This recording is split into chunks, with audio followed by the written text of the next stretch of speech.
Testing 1, 2, 3. Testing 1, 2, 3.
Test 1, 2, 3.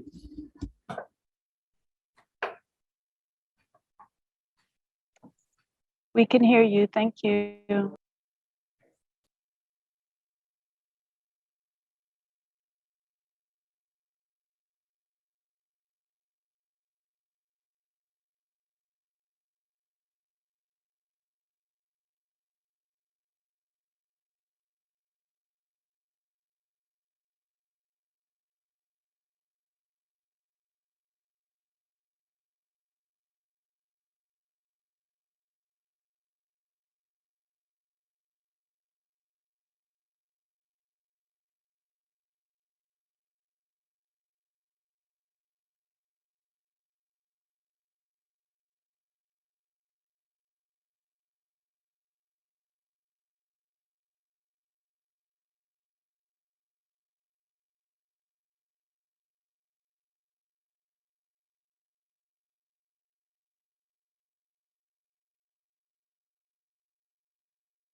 Good morning, everyone. Can anyone please confirm if they can hear me? We can hear you. Thank you so much.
Good morning, everyone. Good morning, Uncle Eli. Good morning, everybody. I feel like we just saw each other. Yeah, it wasn't that long ago. Yeah. How you feeling, Eli? Did you get some rest? Oh, well, Surviving. It was a long day yesterday for me, I must admit it. So Well, you have like a heavenly glow about you now. You're looking much better. thank you. Good morning, colleagues. Good morning, ladies and gentlemen. We'll start the meeting in 1 minute. On va commencer la réunion dans 1 minute.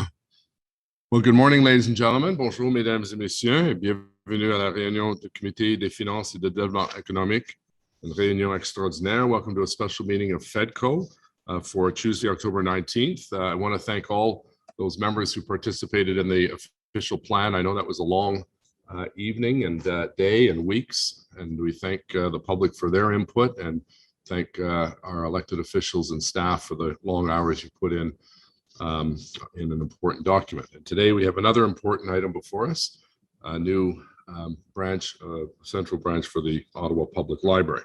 So before we proceed, I'll do a quick roll call of all members. Conseiller Cloutier, Councillor Derouz. Here, Mr. Mayor. I saw Councillor Derouz. We have sound on you, Councillor? We can I'm hear here. Mr. We don't seem to have sound for Councillor Derouz, so we'll have to fix that. I'm here. We can hear you, George. At least I can. We can hear you, we can see you. Yeah. Okay. Councillor Derouz. Here. There we go. Councillor El Shantiri. Here. Councillor Gower. See Councillor Gower. Is your mic working, Glenn? Here. Right. Councillor Hubley. Here. Councillor Luloff. Present. Councillor Moffat. Here. Councillor Tierney. Present. Vice Chair Dudas. I'm here. Any declarations of conflict of interest, déclaration d'intérêt? No, but Councillor Cloutier just pop up, Mr. Mayor. He's in the meeting. Right. Hello, Councillor.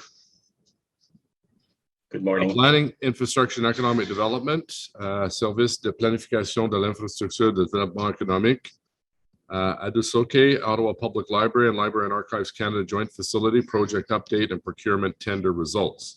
So we have just one item on the agenda, and we have a presentation by Steve Willis and Simon Dupuis, and then we have 3 members of the public who have signed up to speak to the item. So without further ado, Mr. Willis, the floor is yours.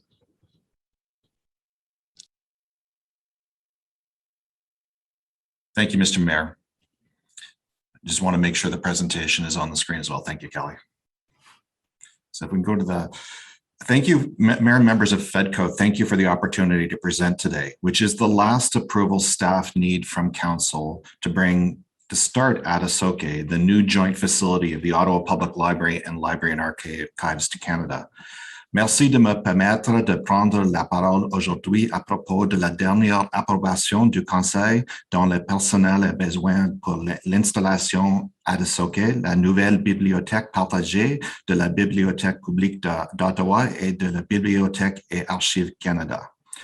This is our last approval since Council previously authorized the site, approved the agreement with Library and Archives Canada, gave staff the authority to design and tender the project, and it previously gave staff an upset limit under which the contract could be awarded. After a competitive tender process, the lowest bid exceeds the authority Council previously gave staff, so we're here today at FEDCO and ultimately Council to seek the authority for the winning price of the tender process.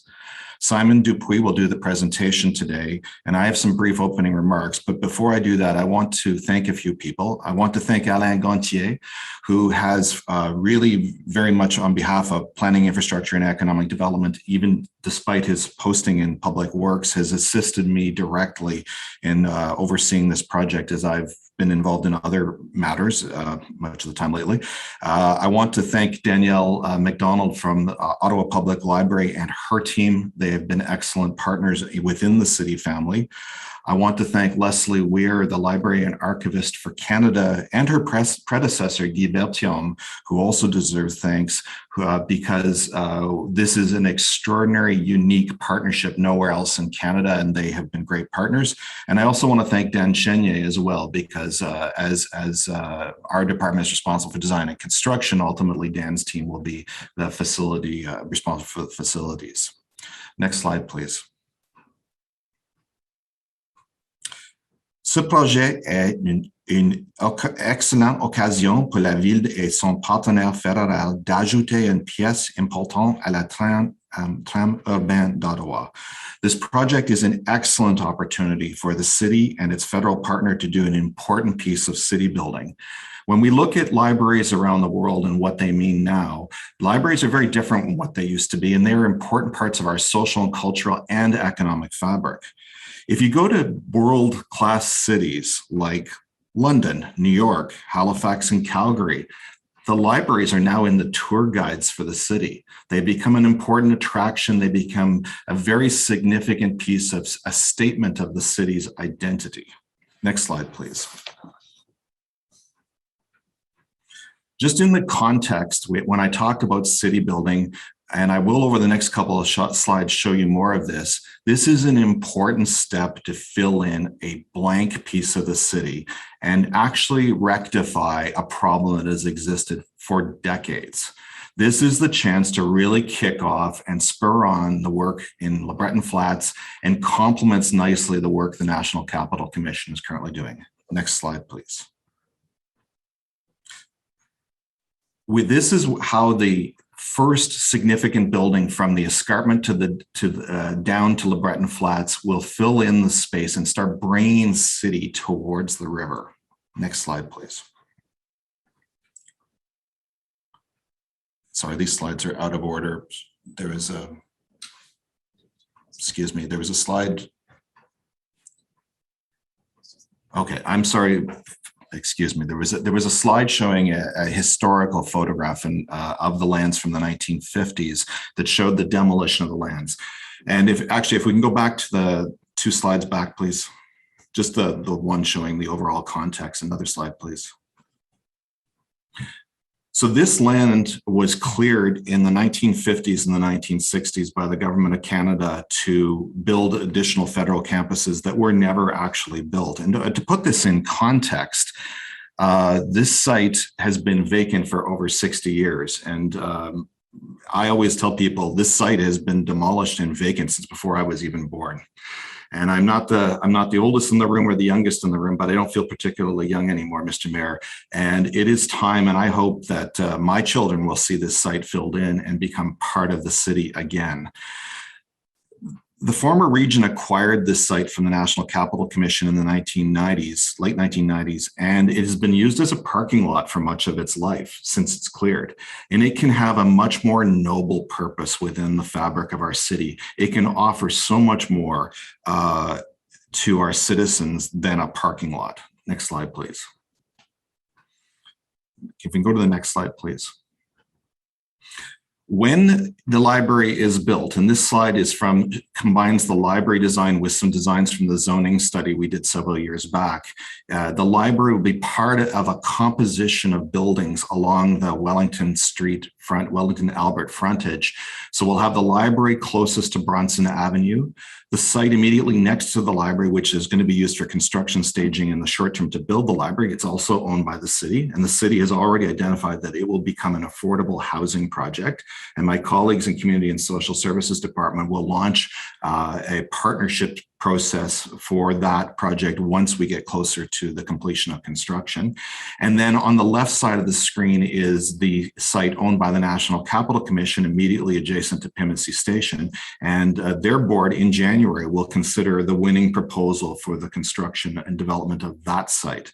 So all of these three activities in tandem really spur that bridge that I talked about between Upper Town, historic Upper Town, and the Flats. And this all realizes what Council has worked on for many years in the escarpment plan and the new downtown secondary plan. So I'm now going to ask Simon to walk you through the recommendations today. Thank you, Mr. Mayor and members committee. Next slide, please. Okay, next slide. Thank you, Steve, and thank you, Chair and committee members, for the opportunity to provide an update on the Ottawa Public Library and Library and Archive Canada. Simon, sorry, can you speak closer to the microphone, please? Sorry about that, Mr. Mayor. Does that sound better? Perfect. I'll start again. Thank you, Steve, and thank you, Chair and committee members, for the opportunity to provide an update on the Ottawa Public Library, Library and Archives Canada joint facility, now known as Adasoke. Next slide, please. Just a reminder of what this facility entails. The facility is a 220,000 square foot facility, including shared and unique spaces for both OPL and LAC, plus a 200 vehicle underground parking facility. It includes 3 retail spaces, a restaurant, cafe, and gift shop, a children's area, an auditorium, exhibition space, genealogy lab, extensive collection and reading areas, a demonstration kitchen, Indigenous gathering spaces, recording studio, a black box theater, and much more. This facility is the largest social infrastructure investment in the city's history. It will be the largest non-federal tourist destination in Ottawa on day 1 of opening. We expect 1.5 million visitors on opening day annually, making Adasoke the most visited building in Ottawa. And as Steve noted, it will be an important catalyst and anchor of the LeBreton Flats development. Next slide, please. Beyond what the facility contains, there are many other things that make this facility unique both nationally and locally. It was truly co-designed with the public and Indigenous communities. It is a building that will serve this community for generations, forming part of the parliamentary district. It is a partnership with the Library and Archives Canada, which will allow Ottawa Public Library users ready access to the national archival collections. And finally, it is the first building of its kind to achieve a net zero carbon status. Next slide, please. In sum, the Adasoke facility will be a rare, truly democratic facility where everyone can access and avail themselves of all the facility has to offer free of charge, a place for people of all walks of life to learn, to be inspired, and to come together. Next slide, please. As you are all aware, central libraries are having something of a renaissance on the world stage as cities look to improve the social life, cohesion, and attraction to their city by designing and constructing beautiful and functional central buildings. These libraries are wildly successful, and consistently we have heard that the largest, most pervasive challenge they face is their massive popularity. They wear the carpets out. Up on the screen, you can see some recent examples in Seattle, Calgary, and Salt Lake City, where their central libraries have become some of the most popular destinations in their city. Next slide, please. On public engagement, building on the city's ongoing commitment to be a leader in this space, the project partner set out an objective to have this facility truly co-designed, not to bring designs to the public for comment, but instead to have the public contribute to the design from the ground up. We first went to the public asking how and with what mode they wanted to access the site, which ultimately guided the orientation of the building and the entrance locations. We asked what form the building should take, how the program spaces should be configured in relation to each other. We asked about public art. We asked about accessibility and sustainability, about materials and finishes, and about what inspired them. After each session, the project team and the architects worked together to advance the design based on the feedback we received. At the following sessions, presenting what we heard and ensuring that how it was incorporated into advancing the designs was validated. Next slide, please. We sought to develop the same co-design relationship with the local and national Indigenous communities and groups. We received significant feedback, which resulted in many design and programming features. This spirit of collaboration and partnership extended to our relationship with the host nation, specifically the communities of Kitigan-Zibi and Pequawkegon. Engagement takes the work of two parties, and these communities' interest, passion, and input was truly inspiring. As is evidenced in the renderings, every aspect of the building design has been influenced and inspired by the detailed and regular sessions held with these community representatives. Next slide, please. Discussions were had sitting in a circle, participating in ceremonies as a cultural exchange focused on learning from Indigenous knowledge and history. On our very first design meeting, one of the community elders brought a handmade wigwam model he had created, which became the inspiration for the Indigenous meeting room in the facility. You can see the Indigenous inspiration in the children's area, with the wigwam-inspired storytelling room, in the colors, the natural materials, the size and warmth of the atrium, the gathering circle and the landscaping, and the local Indigenous plants that will be used in the outdoor space adjacent to the Indigenous meeting room. Next slide, please. Over the course of this engagement, a natural partnership was formed, leading to changes and additions on other aspects of the project that extend beyond the design, including smudging being permitted in the facility, Anishinaabe Algonquin on all wayfinding signs, as well as French and English, a land acknowledgement displayed at the East Albert entrance, a video showcasing Algonquin history will be played on repeat in the facility, and inclusion and showcasing of Algonquin in Indigenous art and literature. Next slide, please. In recognition of this partnership with the Algonquin Anishinaabe people, the communities gave the facility the name Adasoke, which is an Anishinaabe word that refers to the telling of stories. Next slide, please. The result of all this engagement was a design for the joint facility, which was first shown to the public in winter 2019, with the final design showcased in spring 2021. The design was universally well received locally, nationally, and internationally. This is a view looking westward from Wellington, highlighting the Pimisi entrance. Next slide, please. One of the first significant aspects of public feedback was that the building should reflect the site and be embedded into the landscape. Consequently, the architects took inspiration from the Ottawa River, the stone of the escarpment, and the treed areas. Together, these offered a palette for the architectural expression. Next slide, please.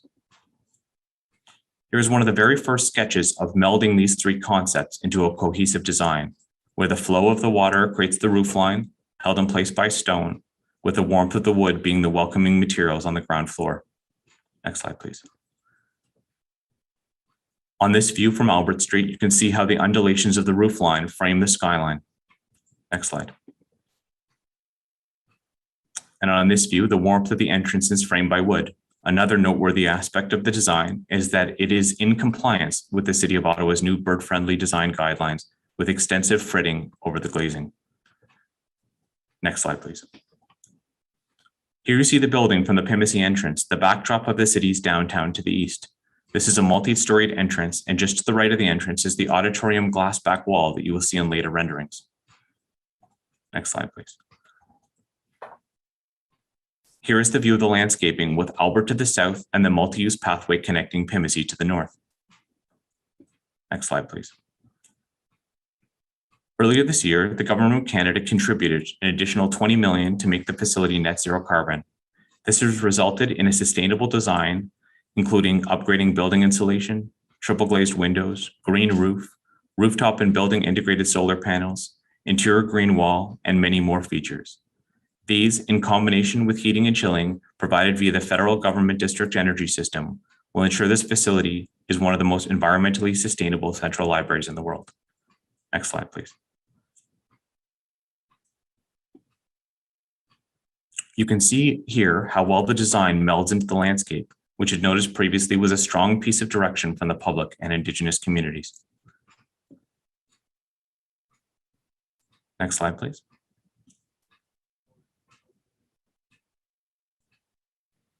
This is just a shot of the interior atrium that features some of those sustainability features, including the green wall. You can also feel the warmth and the size and the natural light emitting into the atrium, which was key from the public feedback as well.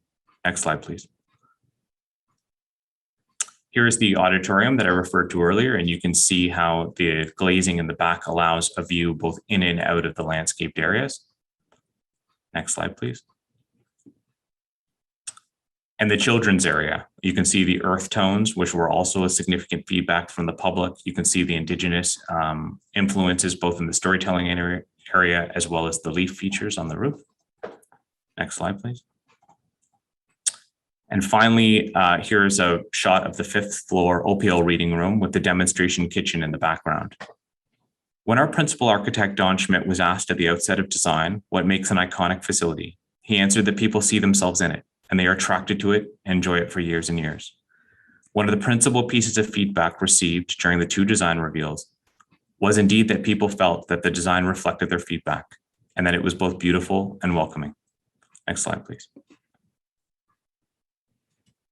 Now I'm happy to provide an update on the procurement process and tender results. Next slide, please. Throughout the design phase, the project team was aware that Ottawa's construction market and COVID-19 were putting significant pressures on the project cost and schedule. And so the project team undertook a series of comprehensive value engineering exercises to ensure the building scope did not contribute or exacerbate these pressures. These savings are estimated at approximately 100 million and include architectural design efficiencies, material substitutions, and millwork and fixture modifications. Next slide, please. The procurement of the Adesoke facility was managed by City Supply in a traditional design bid build stipulated sum contract model and overseen by a fairness commissioner.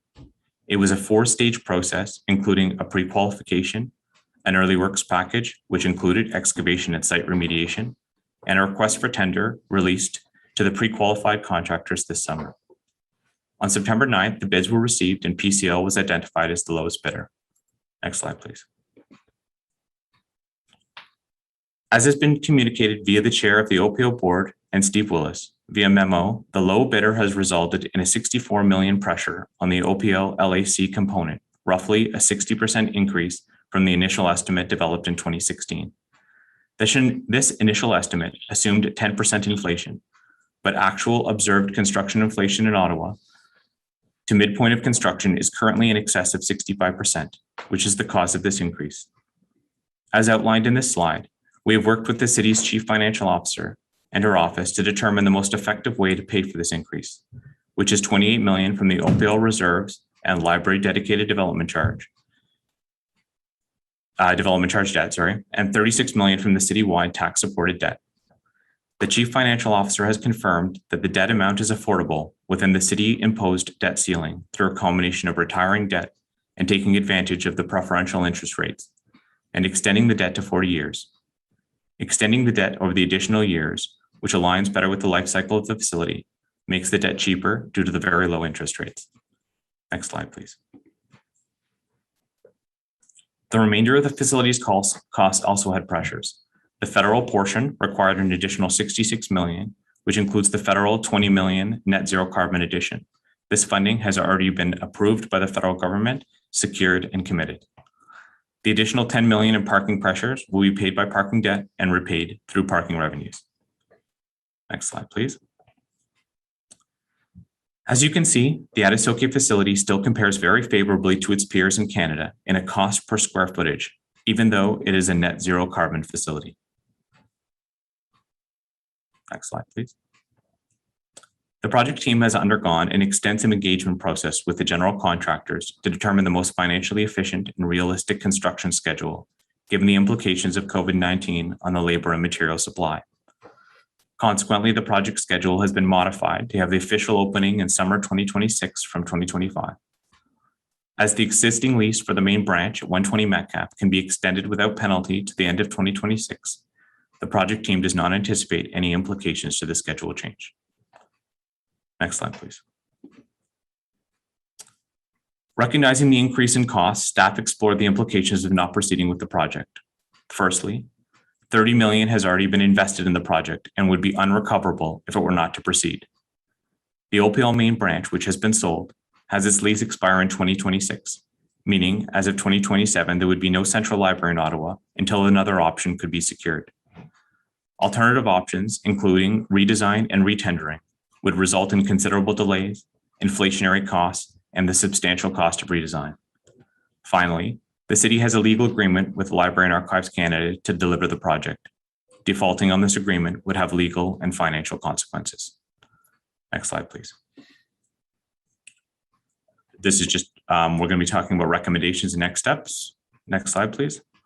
The recommendations in the report request the committee to recommend that council approve the additional funding required for the facility. There are two additional funding elements referred to in the recommendations. As outlined in the report, we're working with the social enterprise community in Ottawa in keeping with council's interest in pursuing community benefits from infrastructure projects to have social enterprise organizations provide the management and service of the two food and beverage spaces in the facility. As we had previously anticipated the private sector undertaking this fit-up amount would have been paid by the private sector and repaid to them from revenues. We are recommending that the city instead provide these funds for the fit-up so that it is financially feasible for a social enterprise to manage these spaces. This $1.2 million would be paid back to the city through retail revenues within 5 years of operation. We are also requesting a transfer from the Albert and Slater Street project for work that was budgeted as part of their scope, but that the Attasoke facility is undertaking because it is more efficient from a construction coordination perspective. In terms of next steps, on the next slide, please. This evening, the OPL board will be considering recommendations related to the facility as well. If approved at FEDCO today, these recommendations would go for council's consideration on October 27th. Before November 8th, if those approvals are secured, we would be awarding the contract to PCL to commence the work, with the groundbreaking to occur later this fall. At this point, Mr. Mayor, I'd be happy to answer any questions.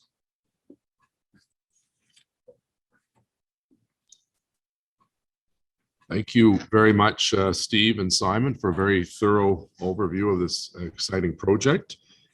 We have three members of the public who would like to speak. We're Leslie Weir. I'm not sure if Leslie Weir is the Chief Archivist and Librarian of Canada. And before Leslie speaks, I want to, on behalf of, I know Matt Luloff and Danielle McDonald and our whole team, how appreciative we are of the cooperation you and your team have brought to the table for this joint venture.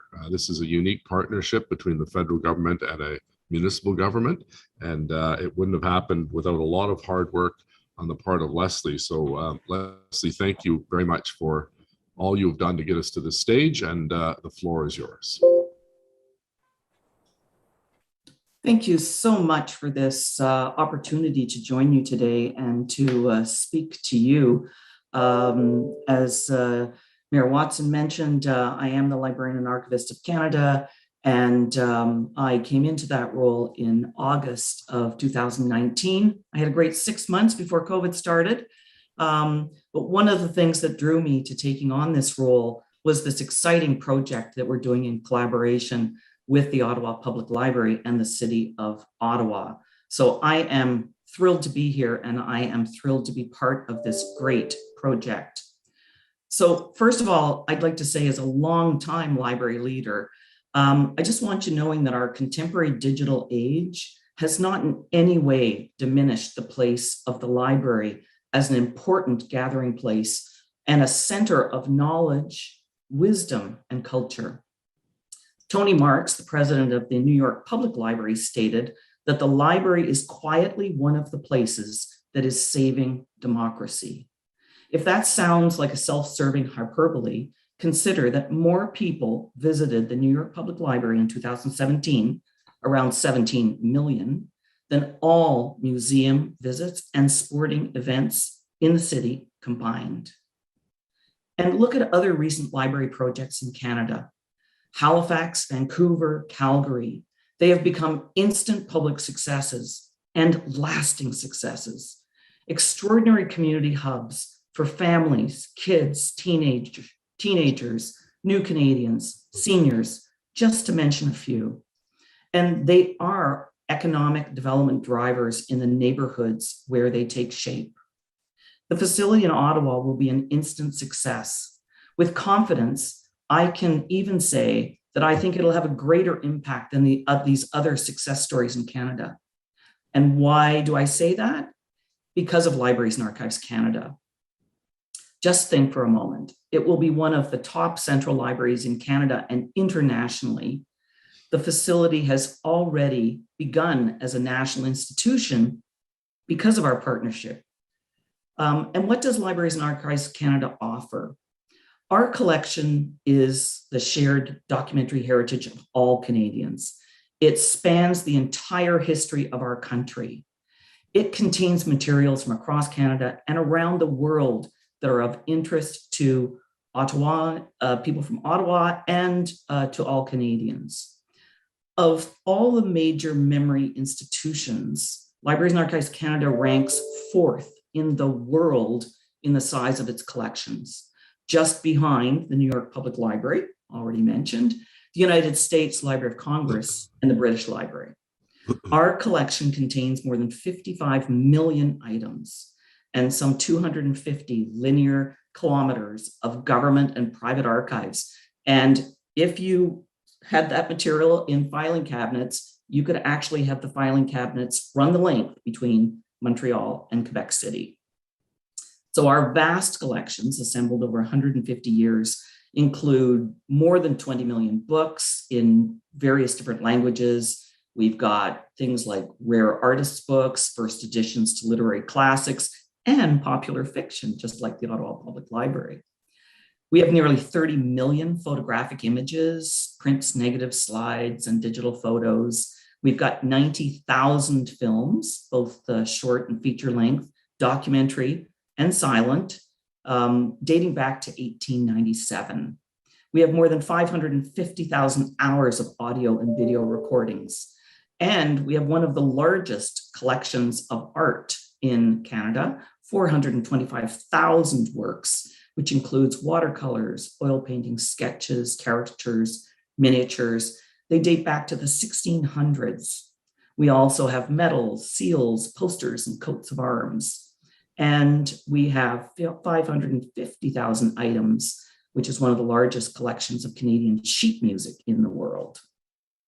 We hold the Canadian Postal Archives, and of course, archives for various individuals and groups that have contributed to Canada's cultural, social, economic, and political development. We have national newspapers from across Canada, from dailies to student newspapers, and from Aboriginal magazines to ethnic community newsletters. With this in mind, imagine giving access under one roof to this incredible and rich collection, and a collection of a world class. And this is just the tip of the iceberg.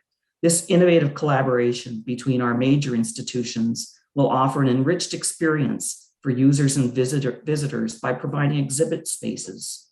With our exhibition capacity, which is only made possible by this unique partnership, the facility also becomes a museum and a must-stop destination for visitors from the National Capital Region and all over Canada and around the world. And they will come to know our country and our city through this facility.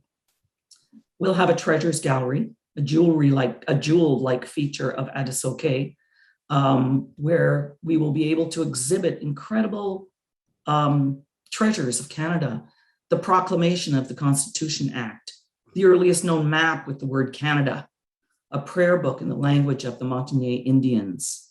In Flanders Field by John McCrae, we have the original handwritten copy of the most famous poem in Canada. We have the first edition of Anne of Green Gables, and we have the Halifax Gazette, March 23rd, 1752, the first newspaper printed in present-day Canada. And we have the patent for the first Canadian snowmobile. So something to interest almost anyone.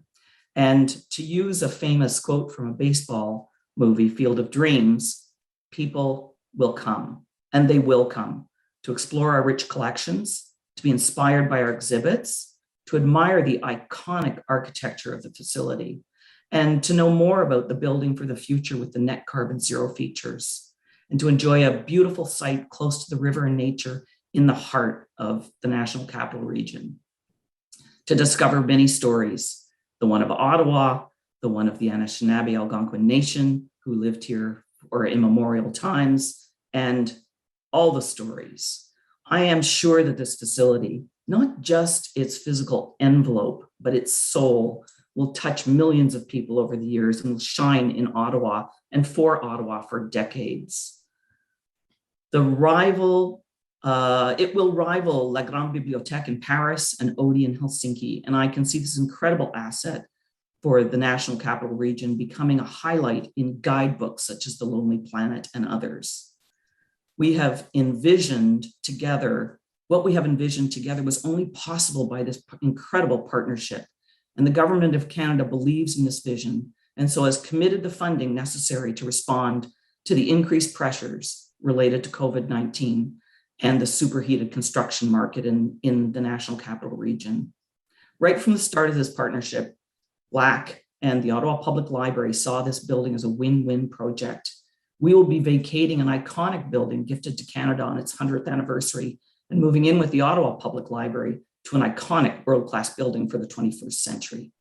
Libraries and Archives Canada is proud to be part of this innovative and unique project. Thank you very much, Mr. Mayor. Well, I love your enthusiasm, Leslie, and that list of items that you have is just a tip of the iceberg. I had no idea you had John McCrae's original handwritten poem. That's quite remarkable. And I remember many, many years ago, Jean Piggott, the late Jean Piggott, who was such an inspiration to us all.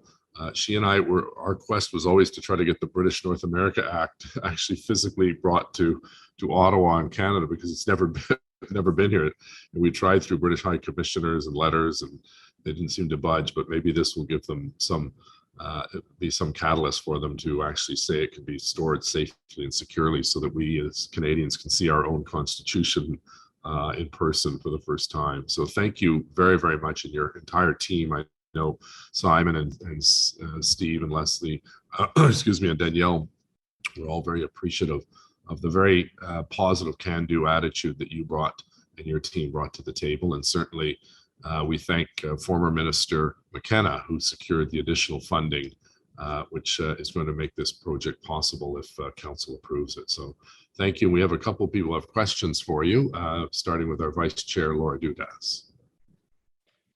Thank you, Leslie. I have to echo the mayor's comments. Your enthusiasm is contagious, and I'm almost excited and want to run over right now and see if I could access some of those documents and the math. And but it's interesting because you mentioned all of these.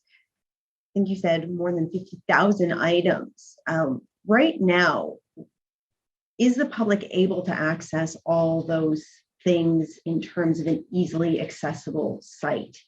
What are the limitations on your current location that prohibits Canadians, people from Ottawa, from seeing those things in an easy to access manner? Thank you for that question. Our building was, as I mentioned, the building was completed in 1967. Actually, there are a few different things.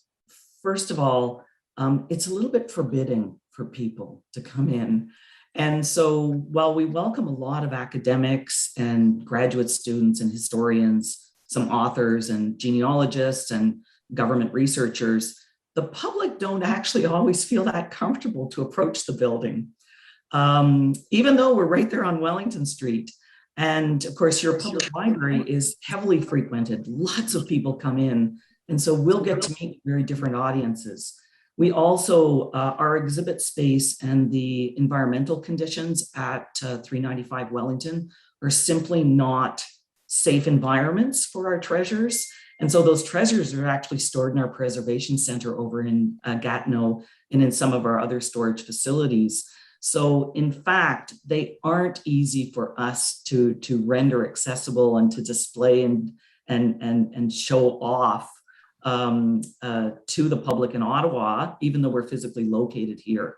So we're extremely excited about the opportunity of being exposed to more people and being able to showcase our collections. We're even going to be having a series of our book collections that can rotate through the spaces. We have the largest collection of Canadian cookbooks in the world, and different kinds of collections that are going to appeal to different people. And this will create that opportunity for us to make our collections discoverable. Leslie, what would it mean if this project does not proceed for Library and Archives Canada? Well, our building, 395 Wellington, is slated to become part of the judicial precinct Downtown, we have the parliamentary precinct, and then we have the Supreme Court, the federal court, and justice. And there are plans for the building to be taken over by other government stakeholders.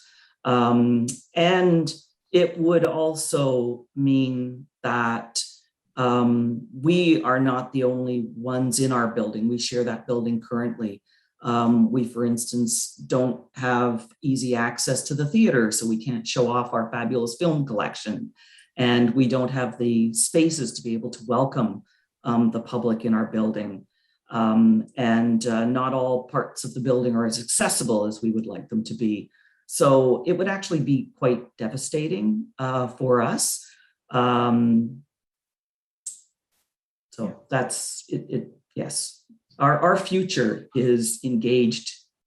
We're doing our visioning exercise right now for Vision 2030, and this building that we're speaking of plays a rather critical role in the way we're going to achieve our mandate going forward. Thank you so much, Leslie. I very much appreciate your comments. Thank you, Vice Chair. Councillor Cloutier, please. Merci, Monsieur le maire, et merci, Madame Weir, pour votre présentation. Comme le maire a dit, et la maire suppléante a dit, votre enthousiasme est bienvenu pour ce projet. Thank you so much for your presentation, and I agree that the bit of the bunker-like library and archives building with its little windows is not very inviting. I have been in there to see films, and I appreciate very much from my past history, you bringing up the film history of Canada. I want to draw a parallel for my colleagues. 1967, and you say that's when the Library and Archives building opened. That's about when a former bakery on Saint Laurent Boulevard became the Science and Technology Museum. And it was recently renewed. And my point is that a lot of the collection that was, as you are saying, with library and archives in buildings that are just not accessible, are now fully accessible, notwithstanding our COVID environment, are now fully accessible to the residents of Ottawa and to the residents of Canada in a wonderful building. And so I just wanted to draw that parallel on how important these buildings are. The mayor and the deputy mayor both spoke about specific items. In aggregate terms, do you have any idea of how much of the collection is accessible now and how much would be accessible when this project is completed? Do you have that information for us? Or? OK, mais merci beaucoup pour cette question. Ça, c'est une question extrêmement intéressante. I don't know the number, but I would say it's in the single digits of percentages. Only about 3% of our collections are actually digitized, and our collections grow every year, both our analog printed collections and our digital collections. But I would have to suggest that at any given time, it's probably somewhere between 1% and 3% of our collections that are easily accessible to the public. So it's a tiny amount. Got it, and I acknowledge that, and you know, again, I do the parallel with Sci and Tech, because I think only 3% of their collection was accessible prior to the new building, and now 5%. And that doesn't sound like a lot, but it's still a doubling of what is accessible to the residents to see, almost a doubling. And so it speaks to the vastness of the collection that is on hand, which we appreciate and which curators will cycle through, I imagine. The McRae Proem and other documents. So I think it just speaks to the importance of having a world-class facility that's able to display, and so that we can all appreciate the vastness of the wealth of what we have in our collection. So thank you, Ms. Weir, for your service to the residents of our country and for your presentation today. Great. Thank you very much, Councillor. Councillor Luloff, please, as Chair of the Library Board. Thank you very much, Mr. Mayor. And thank you so much, Leslie, for your deputation today. And thank you also for being such a great partner throughout this entire process. And I know that you will make a better roommate, even so, moving forward. Having gone to visit Library and Archives Canada, your building in Gatineau, I've seen firsthand some of the collections that you've mentioned, and I'm very excited to have portions of this collection on rotation and display here in the nation's capital. It is certainly befitting of a G7 nation to have these incredible documents on display and accessible to the public in the capital. Although I do realize that they are now housed within the National Capital Region. I'm a little, I've got a little extra love, I think, for this side of the river, and very much looking forward to having those here. And I'm sure that Councillor Derouz will be first in line to see that snowmobile patent, and I'm sure that the mayor is pleased to know that you can't injure yourself on a patent, so that's a good thing as well. Thank you so much for all of your hard work on this project. You've been a wonderful partner, and certainly looking forward to continuing that partnership into the future. Thanks for coming today. Well, thank you so much, Matt, and thank you for the opportunity to be here with you today. Great. Well, thank you again, Leslie. And our next delegation is Anita Tanasco, a leader of Algonquin Communities, followed by Della Menes. So Anita, good morning. There you are. I think I see you. Yes. Good morning. How are you? Good. How are you doing? Great. The floor is yours. Miigwech. Kwe kakana, Anita Tanasco and Indigenous, Kirigan Zibin and Donjaba, Kichimiigwech Kibijayeg Undajan Nungum. Greetings, everyone. My name is Anita Tanasco. I'm the Director of Education for the Kirigan Zibi Anishinaabeg community. Thank you all for giving me some time to speak about Adesoke today. I've had the honor of working with elders and community members from Kirigan Zibi and Pikwakanagan for the past few years with the project team for the new Ottawa Public Library and Archives Canada facility. It's been truly an honor to sit together in a circle in various consultations meetings and to really participate in respectful engagement. I want to thank the City of Ottawa, the OPL, LAC employees for working with the Anishinaabe Algonquin Nation in a truly respectful, meaningful way. I understand that the facility has a budget issue here, and I understand that you're looking for value for dollar, but this facility is so important to the City of Ottawa. This is our opportunity to make Ottawa a truly respectful and representative of the Anishinaabe Algonquin Nation. This is our time to really put the Anishinaabe Algonquin Nation at the forefront so that all visitors to this new facility will gain a better understanding of our nation. They will understand First Nations, Métis, and Inuit people, and we so need this at this time. September 30th is one day of the year where we're hoping that Canadians and non-Indigenous peoples will reflect on our history, the true history of this country. But I firmly believe that Adesoke, with its unique design, with its materials, with its Indigenous art, its Indigenous spaces for learning, for exchanges, for discussions, are so important for Ottawa, for Canada, and how we represent ourselves to the world. I think if we move away from the current design, we're losing something.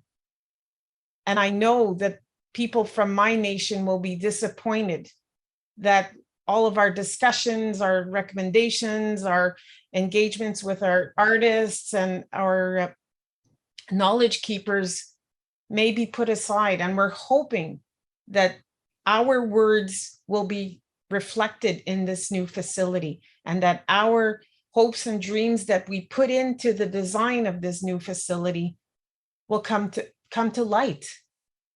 This is an opportunity for us to work on reconciliation. This is an opportunity for us to collaborate in such a strong, meaningful way. So we certainly hope that the funding will be found for this facility.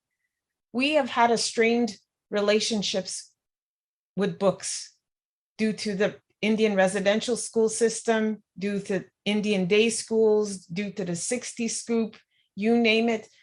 Indigenous peoples haven't had the best relationships with books. Now we've had an opportunity to contribute to the new Ottawa Public Library and Archives Canada facility. We want to make this our home away from home, right in our territory here, the Anishinaabe Aki, Algonquin territory. So please consider all of the work that we've done together, Indigenous peoples, non-Indigenous peoples, people within the city of Ottawa, and Canadians as a whole, to make this such a beautiful place for learning, for sharing, for exchanges, for really moving together in a good way. Let's make our future positive. Let's move forward in a way where the calls to action, the TRC calls to actions, come to fruition, that we see something concrete. I see this project as enacting part of the calls to action. And I see this project as a positive way. Once we move forward out of COVID, post-COVID, we can look back and say, wow, we built such an incredible facility together, Indigenous peoples and non-Indigenous peoples. So I thank you for your time today, Kichimigwech. Well, Anita, thank you very much, first of all, for your very thoughtful presentation this morning, but more importantly, we're very grateful for you being with us on this project from day one. And you've put a lot of hours, I know, into meetings and discussions and consultations, and it does mean a tremendous amount to us, and we thank you very, very much for all of your efforts. Councillor Luloff has a question for you. Thank you. I just wanted to say, Chimigwech Wijiwagan, we're very, very pleased that you were able to come out and speak to us today, and for your continued partnership. This is just the beginning of this partnership. There is so much more work to do, and I look forward to doing that work with you. Chimigwech. Thank you so much. When I hear talk of not proceeding with the project or totally redesigning the project, it really hurts the heart, because we put so much time and effort and thought into this whole process, into the design process. Miigwech. Your partnership has meant so much to us, and I hope that you see yourself in this facility, and very much looking forward to standing shoulder to shoulder with you on the opening of this incredible, incredible library.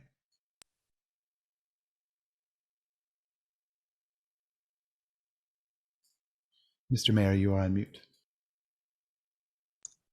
It's only been 18 months. I should have figured that out by now. Our next speaker is Della Maness. Della with us? Good morning.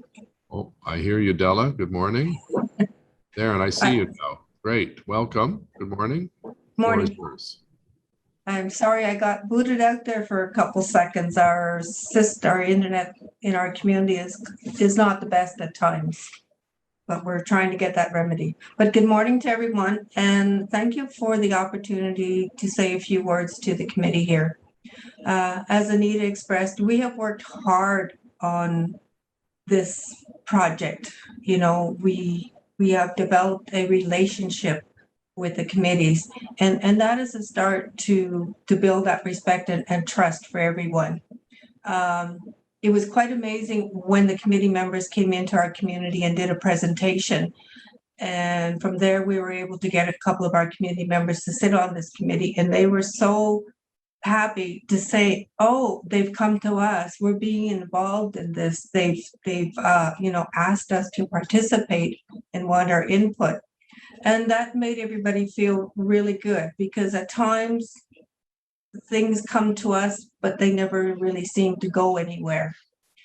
But this one committee has done great. One of the things that Mayor, you have mentioned about tourism. I'm part of the Indigenous experiences in Ottawa, and also part of when Rendezvous Canada comes to Toronto or the different cities in Canada. And one of the things they always ask is, where can we go find out information about your people and other people in Canada? We want to learn more about them. And with this new facility, it can be a thing as part of where this is where you can go to our new Ottawa Public Library, Archives Canada there. They will house a lot of Indigenous artists, books, and that they can take back with them when they go back to their different countries. And, each year we bring over, maybe 300 participants from Europe alone to come to Canada just to learn about our history. When I got the email about this special budget meeting, I was a little disappointed at first and then I thought about it. Well, we're always in that situation. We may put a budget forth, but things do change, cost changes, everything. But we always learn how to adapt and still bring the project to light. Our members from both communities, we put our thoughts into the design. Like our Simon had pointed out about our elder from Pikwakanagan, who designed a small design of the wigwam, which was taken and developed into more of a contemporary design. And he was very, very touched about that. And to take that away and not be able to move forward, it's disheartening. Where do we go from here? Are things going to change? But I hope things do not change. I mean, we've all put a lot of time and work and effort into it, going back and forth to Ottawa. When we did the official unveiling of the name of the new facility, we brought down our communication specialists, and they did an article in our newsletter to all our memberships. And we have had very, very good comments. That was great, excellent, glad to see these partnerships are being developed. Glad to see that, with Truth and Reconciliation, they are moving forward with us to recognize that. And this is a way that, and even comments, the video that was made was some of our members were saying they have their grandparents in Archives Canada that they have never had the opportunity to see. And for them, that bridges that gap that has been there. I get to see my great-grandmother speak the language. There's a video there made of her. And that's what Willie Dick had said on the video. He said, oh, that's great. We can go in there and find out about our history, because there is gaps in our history. And a lot of those documents are in Archives Canada. And anytime we need to go to Archives Canada, we need to have a band council resolution just to go in and look at those files. And hopefully those things would change. And even with the library, to bring in our own writers, our own artists. We have community members who are starting to look at writing their own books about our history of our community. And there is now a place to put it, let alone in our own libraries here. And it's a sharing. And I do hope that, we move forward with this. I think it's a very, very great, awesome project. I must recommend on the partnership with the OPL, LAC, and the City of Ottawa, and we've always had a partnership. As you know, Mr. Mayor, our partnerships have been really great with Algonquin, Pikwakanagan, And we'd like to continue with that. You know, Chief and Council here supports it right to the end. And, you know, and thanks to Simon, you know, he's been the one that has bringing everybody together, and we learn from each other, and that's what it's about. We learn, we respect, and we trust. Thank you. Well, very well said, Della, and also thank you for bringing up the tourism aspect, because it brought back memories of Rendezvous Canada and that great trade show that brings people together. And I remember the research was very clear in my old days at the Canadian Tourism Commission that Aboriginal tourism experiences were very high on people's lists when they wanted to come to visit Canada, particularly from Europe. So thank you for your input and for your participation. And I know Councillor Luloff has a comment. Della Chimigwachi, Wijiwagan Minowa. I look forward to our continued partnership founded in this deep respect and trust that we've established between our nations and Library and Archives Canada, the city, and the OPL. Chimigwachi. Thank you. Thank you. Thank you again, Della. Now, questions to staff.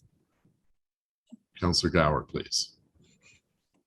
Thanks, Mr. Mayor. I wanted to ask about the value engineering. $100 million through value engineering is a pretty significant amount. Can staff break that down? How was that achieved? Thanks, Councillor, for the question. So the way that, the design development happens over multiple years.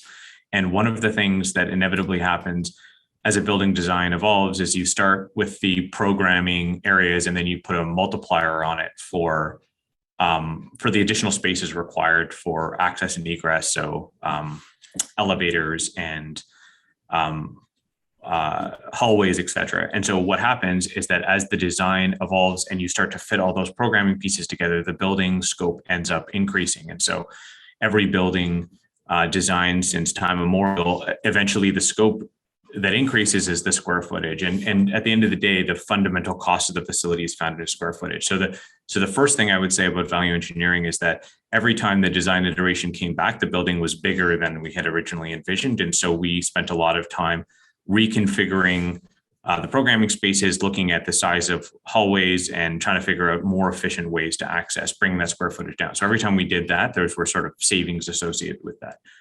And then we're talking about material substitutions. As an example, there was a metallic alloy on a large part of the roof surfaces that weren't green. We've changed that to a 2-bit ply model. We've taken a look at different wood species, different stone configurations. So it's not one thing, Councillor. If it was one thing, we would talk about that it was a constant reassessment of the size of the facility to bring it down. But it really was sort of a death by 1,000 cuts, as it were. But the principal thing I would say about value engineering is that what was first and foremost in our mind was to ensure that the programming of the facility remained intact and that the feedback from the public remained integral to the facility. So we only made changes that we felt did not affect either one of those things, but that kept the project, in our minds at least, that the scope remained as council had initially envisioned. Okay, thanks. That is my concern, that the building in front of us now is substantially the same as what we've been talking about. Just on the material substitutions, should we be concerned about cheaper materials? Would they be less durable? Would they have higher operational implications? Would they need replacement sooner than more expensive materials looking down the road? It's a thoughtful question, Councillor, and as you can appreciate, and Steve in his opening remarks thanked Dan Chenier because he and his team have been important as the design evolved to be a check against that very question, to ensure that all of our material choices consider the long-term implications of the facility. And you can also rest assured that Ottawa Public Library and Library and Archives Canada were very focused not only on the durability, but also that the materials were noble, as have you seen in the facility, that this is not sort of a run-of-the-mill institution. It really is a beautiful facility. It's architecturally stunning, and the materials are appropriate to that. We're talking about a change in materials that did not impact either one of those things, Councillor. With the $16 million transfer from library reserves, are the reserves still healthy and in good shape? I'll ask either treasurers to respond.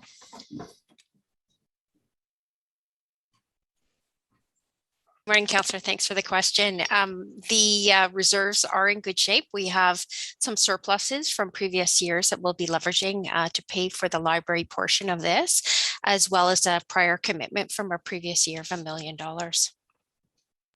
Okay, thank you. And last question is, does all of the shifting of funds affect construction or planning on local branch constructions of any future library projects? If I could ask Danielle McDonald, CEO of the Ottawa Library, to respond to that. Sure. Through the chair, thank you for your question, Councillor. At this point, we actually are bringing a report forward tonight and we're looking at our priorities, but we haven't made any changes as such. We have a couple of projects on the go and we have the DC's, the funds from what was approved by the board, and we'll work through our process to bring projects forward.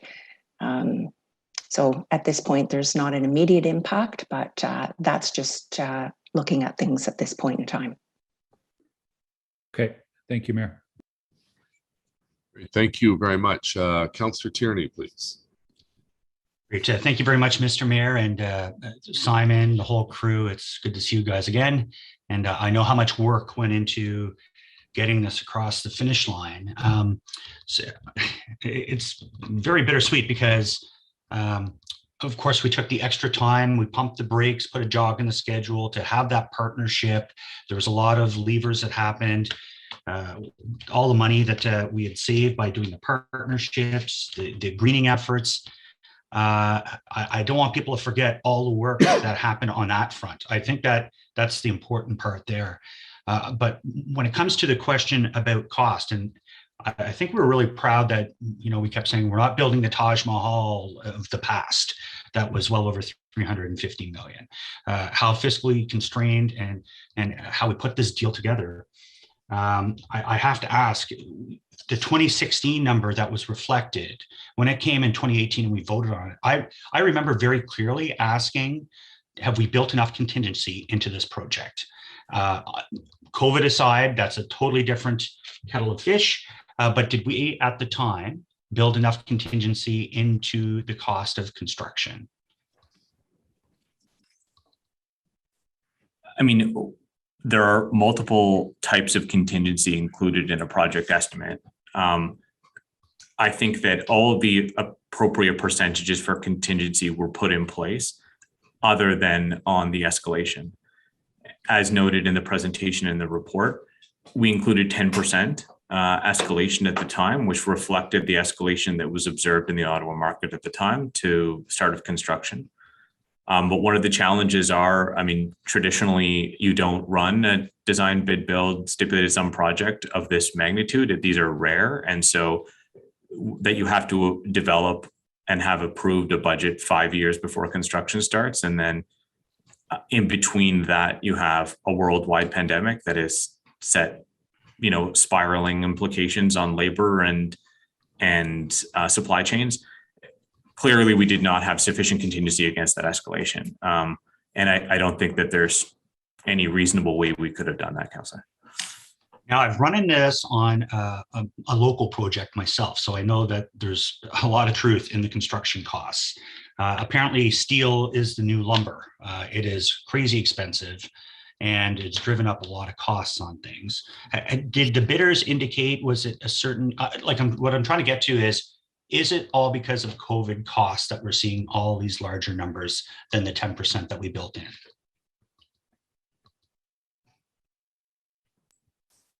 I apologize for the camera difficulty, Sarah. Maybe just turn the camera off, please. I don't look looking so like that. Anyhow, Chairs, excuse me, Mr. Mayor and members of the committee, there are significant changes in the construction economy in this region across Ontario and across Canada right now. And that does play itself out into the costs. We're seeing a substantial volatility in material supply across the continent. And you might have heard last weekend the US president put the Port of Los Angeles on 24-hour activity to ensure we get material supplies that come from abroad into North America. So we have volatility in all kinds of individual materials. And in a highly specialized building like this, there are lots of materials that are specialized. We also have the double whammy of this, which is the volatility in the availability of highly skilled labor in construction. So, a road project uses general laborers. It uses locally sourced materials for the most part for construction other than the asphalt itself. So there's less volatility in certain types of construction. But in a building like this, you need skilled tradespeople. You need skilled metal workers, skilled carpenters, skilled mechanical electrical systems. There's all kinds of IT technology in these buildings. And that volatility in the supply of labor is affecting every major building construction project in the region right now, and even in Ontario and in many parts of Canada. So this double whammy is being priced as risk into any construction bid we received. And that is consistent information we're hearing from all contractors. And just finally on this, we will have seen this as well on the South End Police Station bids as well. So it's not unique to this project.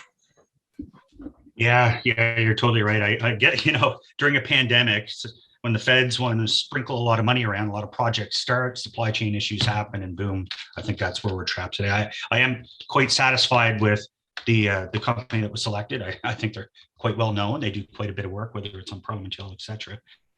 A final question, and it's more about knowing that we'll be tenants for much longer. Are contracts in place, or is there going to be some big surprise since we don't own the building anymore and it'll be a much larger number? I want to make sure we really don't come back anymore, and the board's able to sustain itself as it is right now. And I don't know who would answer that. So, Mr. Mayor, I'll take a shot at answering this. So the terms of the agreement between Library and Archives Canada, the City of Ottawa, and Ottawa Public Library Board are unchanged. What changed in the timelines is how we are paying the debt over a longer period of time, which the Treasurer can say. But we've made no changes to the agreement that Council previously approved related to the tenancy arrangements. Okay, and I'm only thinking that because I remember the bunker, as we call it, was facing some age issues. And if there's any renovations or work that would have to take place now that we're in there over extended time, is that on the current owner, or would we have to fork out some money for that? So, Mr. Mayor, on the issue of the bunker facility, we will, and Danielle can add to this. We're extending our time in that building where Danielle's team is going to avoid any significant investments in that space because we are moving from that space in the long term, because that is how the library board will control its operations, and ultimately the library board will make decisions on that. Okay, terrific. Thank you very much, Mr. Mayor, and thank you to the. Great, thank you. Conseiller Fleury, s'il vous plaît. Merci, Monsieur le maire. Puis je vais débuter moi aussi avec des commentaires très positifs au sujet des efforts. Je pense que plusieurs éléments, l'implication et la participation de la communauté algonquine est principale. Je pense que les composantes environnementales sont aussi très impressionnantes. Puis le partenariat qui a été soulevé. Donc, j'aimerais débuter avec des notes de reconnaissance. J'ai quelques questions, deux qui ont rapport plus avec la programmation de la bibliothèque, puis deux qui ont rapport plus au niveau financier.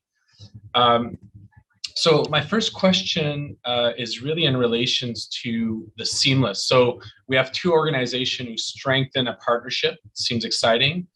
How will residents or tourists interact in that space so that it's seamless? Like I know you were talking about the strong partnership, but I didn't hear the book reservation or access to space in an equal and open format. So I don't know if that could be described to us. Thank you for your question, Councillor. At the outset of the public engagement, one of the things that we asked were, how do the two facilities interact physically within the space? And so, as you may have seen in various presentations on the floor plate, the Library and Archives facility is mostly on the western part of the facility, and then the OPL is mostly on the other way around, eastern and western. At the end of the day, the intent is that the interaction be as seamless as possible, accessed in both cases through the atrium, and made abundantly clear which is what space, both from a coloring perspective as well as from a nomenclature and branding perspective. But the intent is that there is a seamless interaction between the two. I know that from a physical perspective, from a catalog perspective, I know there's ongoing discussions between OPL and LAC in terms of how to facilitate ease of access between the two collections. And maybe I'll leave it if anyone from OPL or wants to speak to that point, but suffice to say that we've got some years to get that right in terms of how to make as seamless as we can the connections between the two. And there is a lot of focus on that. C'est un édifice complètement intégré et un système complètement intégré. Et maintenant, je tourne la parole à Daniel McDonald pour donner plus de spécifiques. Merci. Building on what has just been said, what I can tell you is a lot of the work that is to come is about working through how the relationship itself will manifest through the building and through the future. Remember, when we had the vision for this library, it was about taking the wonderful things that OPL currently offers and could offer, along with what LAC offers. And we don't want to lose that uniqueness that we each bring to the table, but at the same time, we want to build on those areas where we saw some wonderful opportunities to collaborate. And I know Leslie mentioned so many of them, such as the museum grade quality exhibition space, but there's also things such as genealogy. So in those areas, we will work to make things very seamless, but we will do what we can to make the experience overall in that building one that is welcoming to so many people that we hope will be there. Thank you.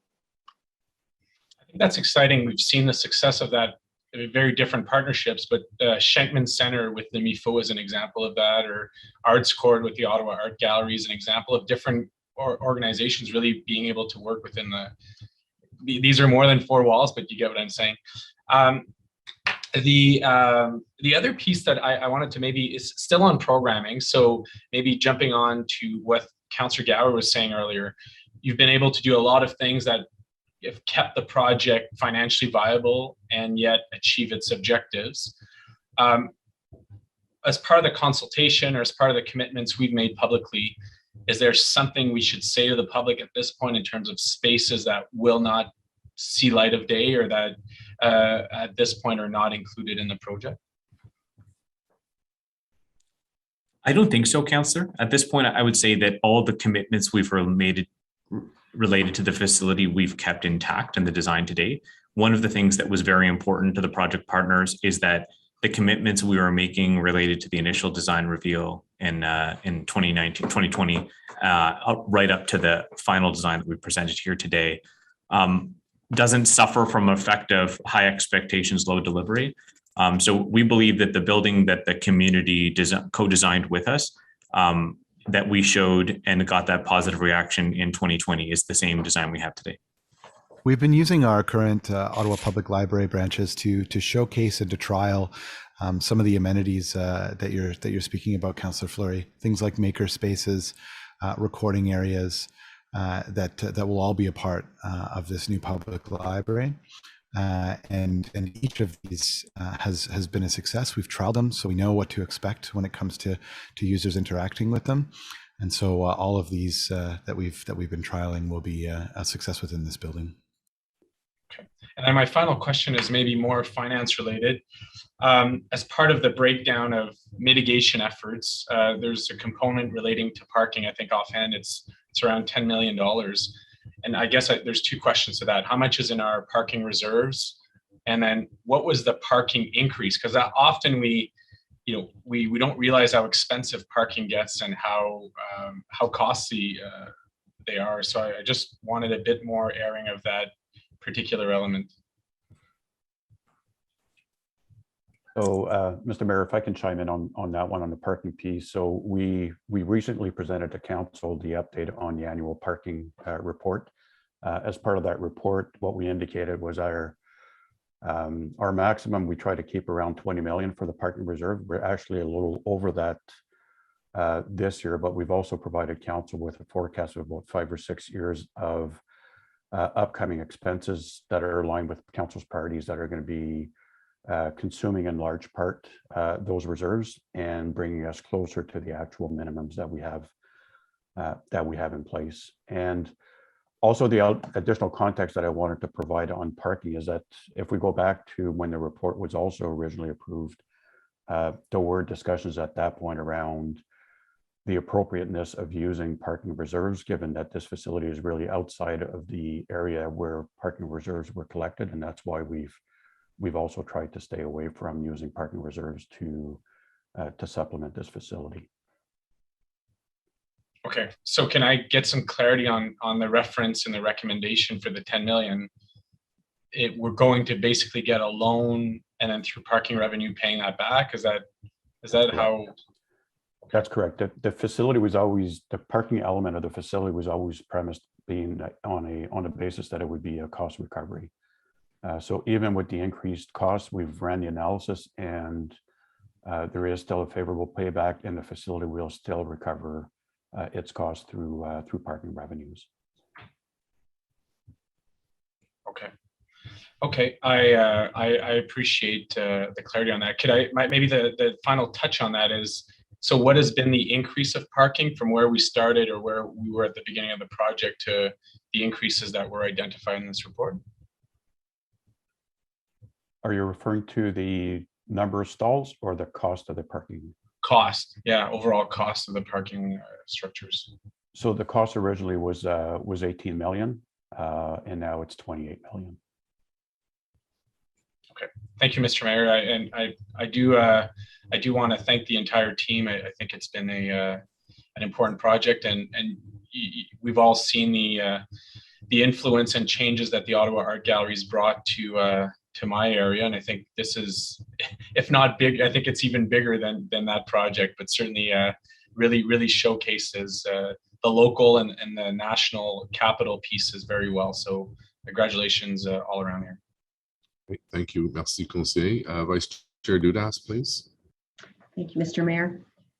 We've been speaking a lot about, increasing our investment in this because of the cost overruns. But I wanted to understand, and I'm hoping you can lay this out for me a little bit, as to how much we've invested so far, not only in terms of financially, but in terms of resources. How much has the city already put in to getting to this point? From a financial perspective, Councillor, as indicated in the presentation, in total, we've expended around 30 million, which is a combination of the early works, excavation, and site remediation, as well as the design and project management fees, et cetera. Those fees are expended on a 60-40 basis between the city and Library and Archives Canada, as per the agreement. So the city has expended, around 20 million of that 30 million. Not sure exactly what you meant by resources, but happy to clarify if that wasn't the answer you were looking for. Well, this has been years in the making, and staff have been working behind the scenes to get this going. So there's a dollar attached to that time as well too, and you might not be able to quantify it, but I do actually recall when I was seconded to the library for a short period of time, I had the benefit of seeing some of this project launch. The reason why I ask that is because we're talking about covering these cost overruns, and there's an investment there, but we would also lose that investment that the city has already put into this. But I also understand that we have sold our main branch. So I guess my question is, what is the risk if we don't proceed? What are we losing if we were to just turn around and say, we're not proceeding with this project? There's a lot of answers to that, Councillor. I mean, so first we would start with the sunk costs. So that 30 million is unrecoverable. What percentage the city would be on the hook for would be in part to do with how the governance agreement between us and Library and Archives Canada were to manifest. As indicated in the presentation as well, and as understood by Council, we have a legal agreement with Library and Archives Canada to deliver the project. By not proceeding, we would be in default of that agreement. And so we would have to explore with legal exactly what the implications of that, but presumably would have some impact on the cost recovery of the 30 million. Obviously, there would be the question, and Danielle McDonald can speak better to it in terms of what we would do from a central library perspective. How would the OPL board deal with the fact that we would not have a central library? Our lease would expire with our current tenant, with the current landlord, sorry. And then I think finally, in terms of what we've invested from getting the public to provide feedback on the project to date, this has been 2 years of the most extensive public consultation done in a building in Canadian history. I think you've heard from our Indigenous partners in terms of the relationships and the partnerships we developed on the facility. It's hard necessarily to say what the sort of quantifiable impact to our relationships with those communities would be if we were to not proceed. But presumably there would be some impact. And then sort of finally, and I know I said finally before, certainly there's a question in terms of our relationship with the contracting community in the city. These projects are significant. They take significant undertaking from the contracting community to respond. And so if we were not to proceed, presumably that would be another challenge in terms of the relationship we have with the contracting community. So there's a massive risk if we do not proceed with this, is what it sounds like you're saying to me. I want to just switch gears. I actually want to hear a little bit more about our return on investments.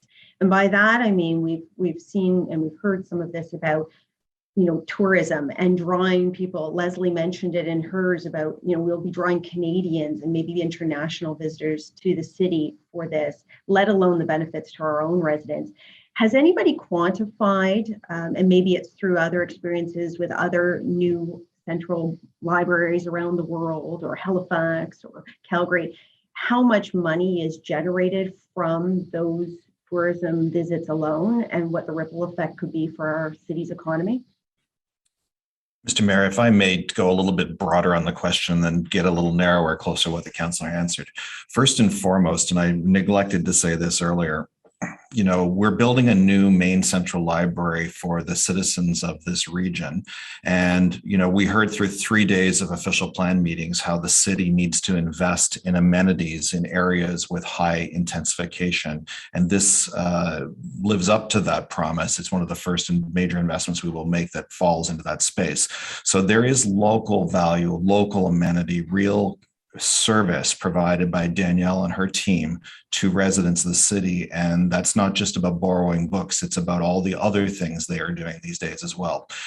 When it comes to tourism, I don't think it's possible to put a pin in the exact number, but we do know from our counterparts in other cities, Calgary, for example, it became a major draw to the Calgary downtown to have a brand new library. It was in the, if you haven't been to Calgary, it's on the east side of the downtown area, in a derelict area, and it has become very much like our edge of LeBreton, where it is the project that is spurring on investment around it. So there is collateral development in Calgary all around their new library branch, new residential development, new hotels, new other mixed-use development, and that is on an economic development, quite a large investment in the Calgary downtown. And then the tourism visitations in Halifax have been quite enormous, and I don't know if Danielle can correct me on the visitor numbers where they are seeing there, but for a main library in Halifax actually becoming one of the main tourist attractions in town, with all the competition with the Blue Nose and the water and Pier 21 and the other things, it's actually quite impressive. And for Halifax to lift that, so I think we can't put an exact number on it, but the totality of the service and economic value that this project is giving is quite grand. Mr. Mayor, if I could just add to what Mr. Willis has said. The Ottawa Public Library did a study on ROI back in 2017, I believe, and we showed that we could almost generate $5 for every dollar invested in the Ottawa Public Library. That was not factoring in any kind of construction or any building infrastructure. We redid it and we're up to the high fours. But the fact of the matter is we currently do provide a good return on investment. And with this facility, I'm confident it will be even better. And as Mr. Willis has indicated, not only in Canada have you seen areas regenerate around library development, spurning, new restaurants, new museums, new other adjacent uses, housing. But in Europe, when you go, people go and visit libraries. They go there to eat. They go there to experience culture. This is very important, and there is a return on the investment. Thank you. Thank you very much for that. Anything else, Councillor? Councillor DeRose, please. Oh, thank you, Mr. Mayor. I appreciate the presentation and thank you for staff for bringing this forward. I have a few questions. Won't be long, but I'm going to ask our treasurer. During COVID, what is the deficit? What is the surplus of the Ottawa Library in 2020? Councillor, we have two surpluses. So from 2021, I believe it was 4 million, or $5 million that were contributed to reserves to go towards the project. And this year we're projecting a surplus of $4 million, which will go towards the project. Thank you, thank you, Wendy. And my question, reasoning of my question, during COVID, really, where our residents in the city of Ottawa turned into the library, and we saw the demand from our resident on servicing from the library, and they did an amazing job. But if you look at a bigger scale to our city, it's a major draw it's going to be to our city. And I agree with Mr. Willis. You cannot put a dollar sign on when people come from tourism perspective to see the city of Ottawa and a major library. I know Calgary, I know Halifax, and they'll become a center, and they'll become a feature for our city for people to draw from across the country and of course in Canada. I have a quick, probably a question to Danielle. Probably with all this expenses and all what the project are we taking, this is going to impact small project in our community. And I'm not being selfish. It's just because I know that there is a lots of demand in our library. We have some issue with old aging libraries, specifically in some of them in Metcalfe and some other rural area. Can you let me know, give me a little, if this is going to impact those projects in our communities? Thanks for that, George. And just before I pass it over to Danielle, I'm pleased to let you know that this project and this report will not affect the work on Metcalfe branch in any way moving forward. Although I do realize that your question is a little bit broader than that. Therefore, I'll ask the CEO to provide a more fulsome response. Thank you, Councillor. Thank you, Chair, and through the Mayor to the Councillor for his question. What I can tell you is, as I said earlier, we have a report before the board tonight to look at all of our facilities. We have some that are in such a stage of works that they will continue. It wouldn't make sense to pull them. And we are looking to develop a facilities master plan that will help guide more of where we're going long-term, as you mentioned, looking at aging facilities. So I don't have that information at this point. That's where we want to go. But those projects that are in the hopper that are so far in the hopper that they need to continue will obviously have to continue.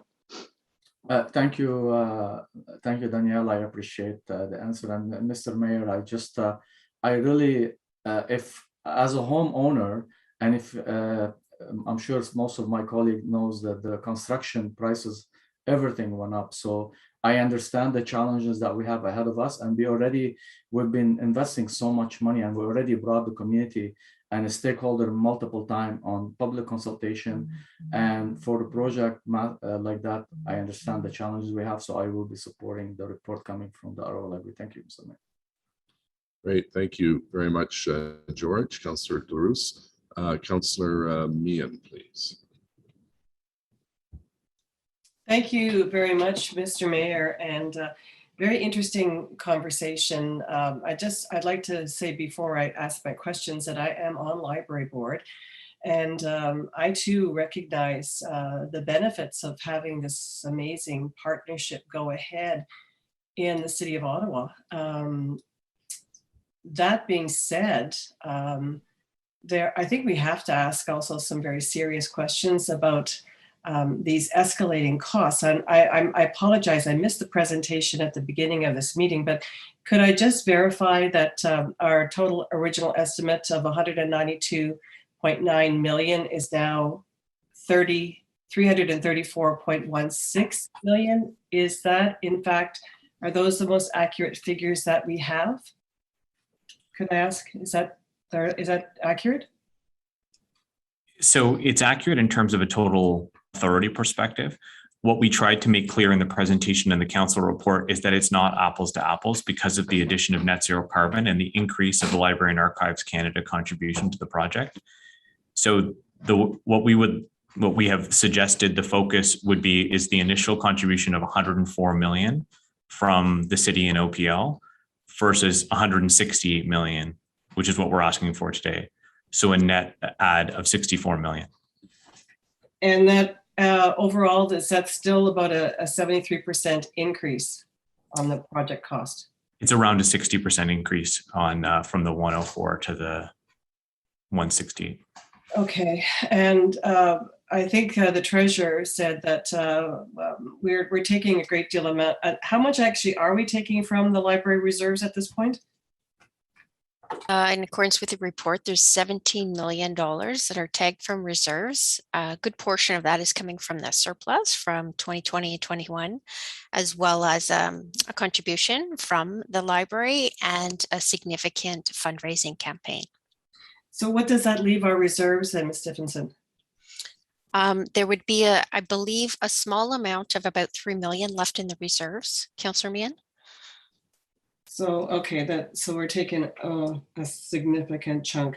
And our head of our library board, Danielle, you said that you don't think, I'm trying to find what you actually said, that that'll mean new changes to our libraries. And I would like to reiterate, just like Councillor Delruz, I have a new library scheduled for Riverside South. So I realize that we're going to have a facilities report tonight. But how do I, this is an important issue for my residents. What do I tell them? I mean, it's not for certain that this big expenditure is going to not impact what's going to happen in my community. What do I tell them? Through you, Mr. Mayor, to answer the question. So first of all, if we weren't in this situation today, your project would be progressing as it is, and it has to come forward to the board with a report explaining what the total cost of ownership is for that project. That was approved by the board as part of our financial framework. So that is the process any project would go through, and yours is slated to come forward in Q2 of next year. I believe that's what was said in the facilities report. So it comes forward and we will look at all the costs because, as you know, they're not just capital costs, they're operating costs to put into libraries. And our goal is to have the board see the total picture. Your project is funded through DCs. Those DCs exist there now. Okay.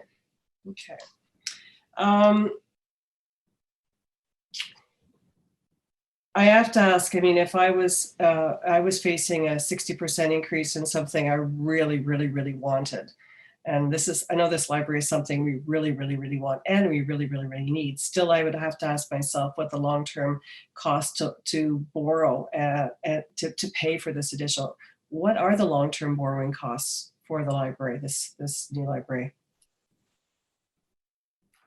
So we're taking advantage of the low interest rates. and the fact that we have debt maturing between now and 2026. So the timing of the project lines up with some of the debt that's already maturing. So we're not adding any new additional debt. We're replacing with actually older, more expensive debt that is retiring. And we have not increased the overall debt servicing amount that was originally approved because we're extending the term of the loan from 20 to 40 years. So overall, it's actually costing us less by extending it out when you look at the time value of money. So what is the amount then? So the additional amount for the city debt is 36 million, and the debt servicing associated with that is 97, but the net present value of that over 40 years is 22. So 22 versus the 35 of debt is actually cheaper overall because the interest rates are so low, and we've extended the debt to match the life of the asset. Okay, that's clear. Not really. It's going to cost us more. That's the bottom line, a lot more. We're issuing $36 million in additional debt, but we've got a financial strategy to make it affordable within existing debt servicing amounts, retiring debt, and matching it to the life of the asset. So, but can you say how much a 60% escalation in cost of this library and what we are as a city paying is going to cost overall?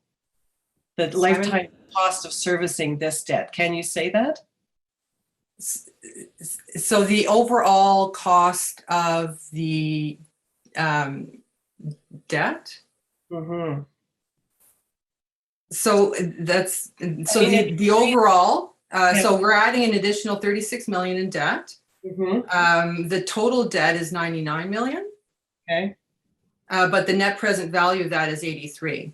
So we're like, by issuing debt, it's an efficient way of raising these funds. So the overall increase is what Simon described, is that 64 million. And the financing strategy does not add any additional financial pressure. I'm just looking for a total, what this is going to cost us over 40 years. Simon described the cost as 168 million additional. Okay. Okay, I won't belabor that anymore. Have we asked the federal government if they can loan us this additional money?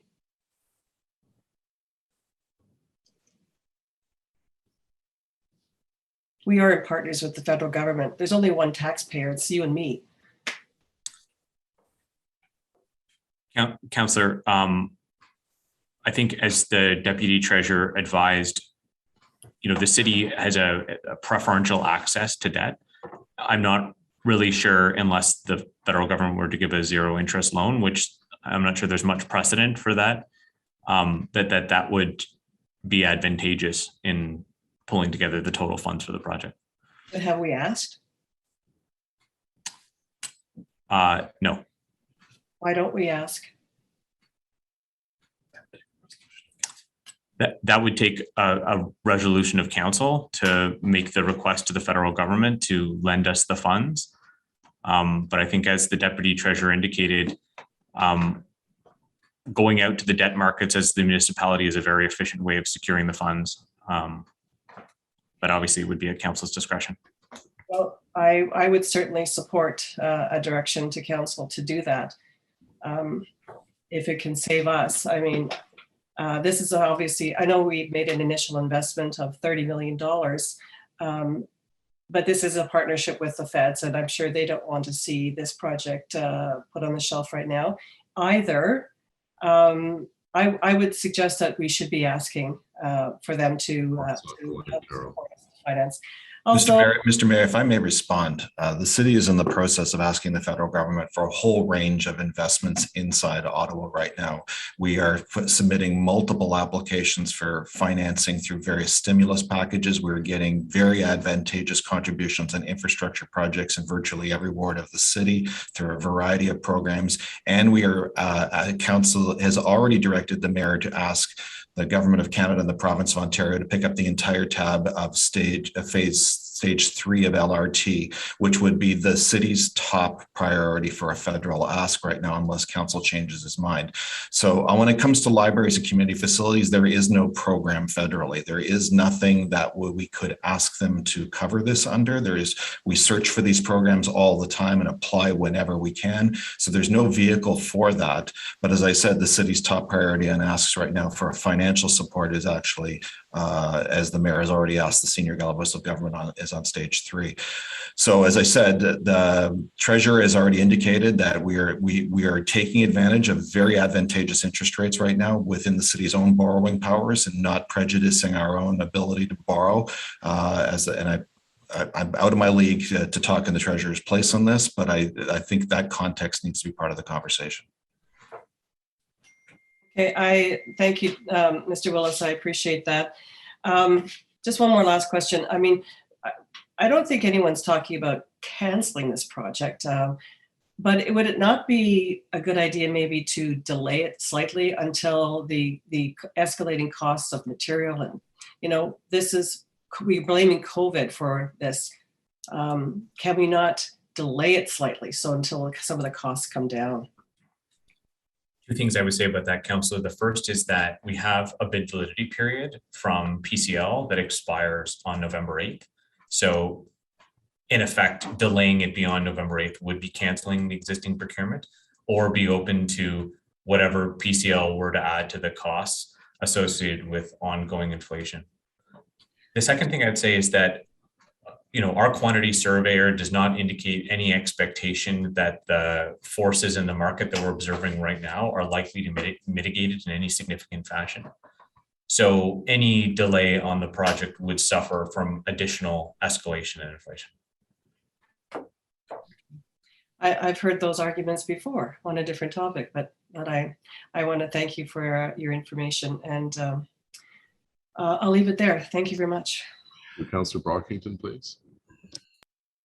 Thank you, Mayor. Good morning to you and colleagues. Can I have a better understanding why FEDCO gets to decide how to spend the library's reserves before the library board has had a chance to discuss this matter? Wendy? Yeah, thanks very much, Councillor, for the question.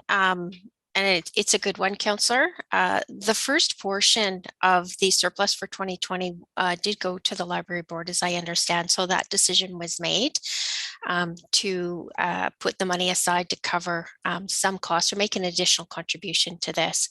Our recommendation is similar in terms of the surplus that's expected for this year, and that will be part of the discussion that happens at the board as well this evening.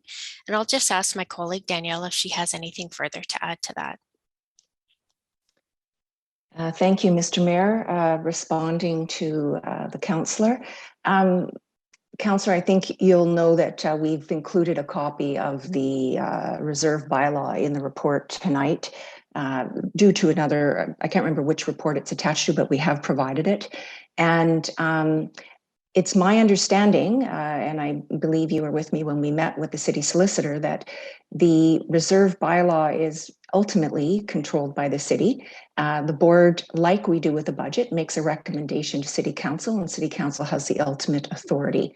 And this project, as was approved through the 2018 report, that went to board and council, where it was agreed that the project management office would be governed by the city.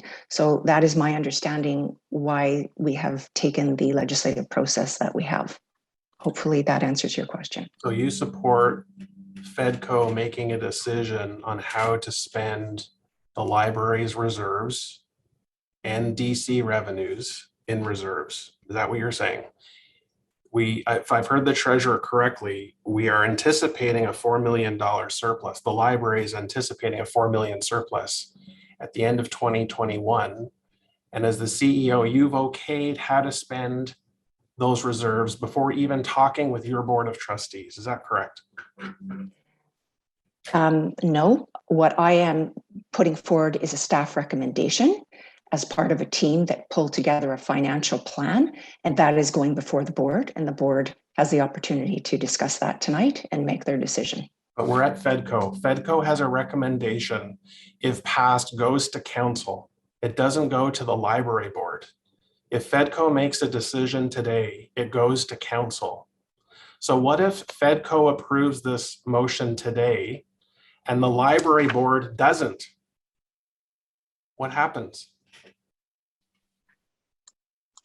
I'm understanding that as per previous practice, our report before went directly to council. Council receives our report and they will do what they do with whatever FEDCO decides today. And the board will put forward its recommendations to City Council. That is our path. So it's possible when this matter goes to City Council, there could be a recommendation from FEDCO that's different than a recommendation from the library board. Is that correct? That's a possibility, yes. Okay, fair enough.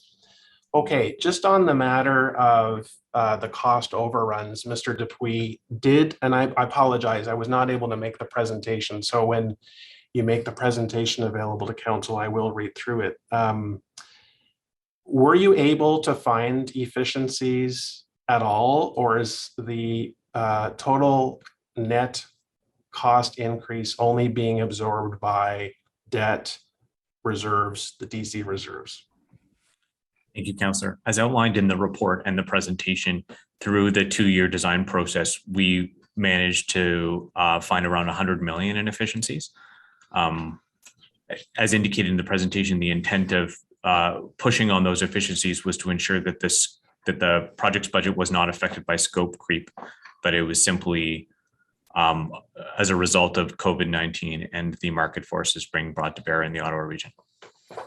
But since the quote from, I think you said that the company's PCL came in, no additional efficiencies have been found. Is that correct? No, Councillor, we have been undertaking a detailed value engineering process with PCL, and there are a couple of $1 million worth of efficiencies that we found today. As you can appreciate, we have a very limited window, and large changes have big impacts on the facility. So we're looking at opportunities where it's truly, and I think you used the right word, efficiencies, as opposed to cutting any aspects of the facility. And we have been able to find a couple of million today. Well, my next question is about a cut, and that's the parking garage. I was not a fan of the parking garage when this was discussed by council last term of council. This is a facility that's going to be right on the LRT. I do acknowledge there is a demand for parking. I do think there should be parking available at the site, but I'm troubled by a $28 million price tag for underground parking. My understanding is there is no branch within the city of Ottawa that has any underground parking. It's all surface parking. It's that balance, right? The cost and expense. I don't believe the cost of the parking garage will ever be earned back through parking revenues. I just don't see that when it's going to be split between the LAC and the city of Ottawa. My understanding through a line of questioning by Councillor Meehan is we're at a point, or maybe Councillor Dudas, we're at a point where we can't make this significant change without impacting this project, without going back to square one, and that we have sunk costs, and that the anticipated cost of starting over would actually be more expensive than if we were just to swallow this and just continue going forward. So can I just have a comment on that, please? Mr. Mayor, first of all, the parking garage is the underlying structure to the main building. So you could eliminate parking, but you wouldn't eliminate all of the structural components that hold the building up off the ground. So there is no, grand net savings of $28 million if we remove the parking. And this was a matter debated considerably at council when we got the original approval. Parking will pay for itself. Parking is not there for library employees. It is a paid recovery parking program run by the city, and it will recover its costs. That's part of the financial plan in front of us today, and it is for people who are visiting. And yes, it's unusual that we would have paid parking at a library, but that's not actually that unusual because the main branch of the library today has no parking, and anybody visiting it and taking a car needs to pay one of the private parking garages in the immediate vicinity, such as the World Exchange Center. So in this situation, we're capturing revenues, for example, the World Exchange Center gets for people who visit our facility, and we're capturing them ourselves to use used to pay for our own building. And we will be in time paying back that garage through parking revenues. And that's the point Mr. Gantier made in his presentation earlier. Thank you. I guess to close, my issue, I don't fault staff for the construction inflation that we're seeing. I think that's very difficult to factor in, particularly over some of the significant shocks that we're seeing lately. I do have a problem with the library board not having this discussion first. We as a library board need to discuss what all the other competing priorities for reserves is and make a decision as a board. There are other priorities. I also acknowledge the board has identified the shared site as a key priority overall. So there's that balance as well. But certainly the public was shocked at the increase of the price. And I think that there is a financial plan. I think there's a reasonable financial plan to finance this. But my issue is with how the library is contributing and how we might be shortchanging ourselves for other library projects. That's what my concern is at this time. Thank you, Chair.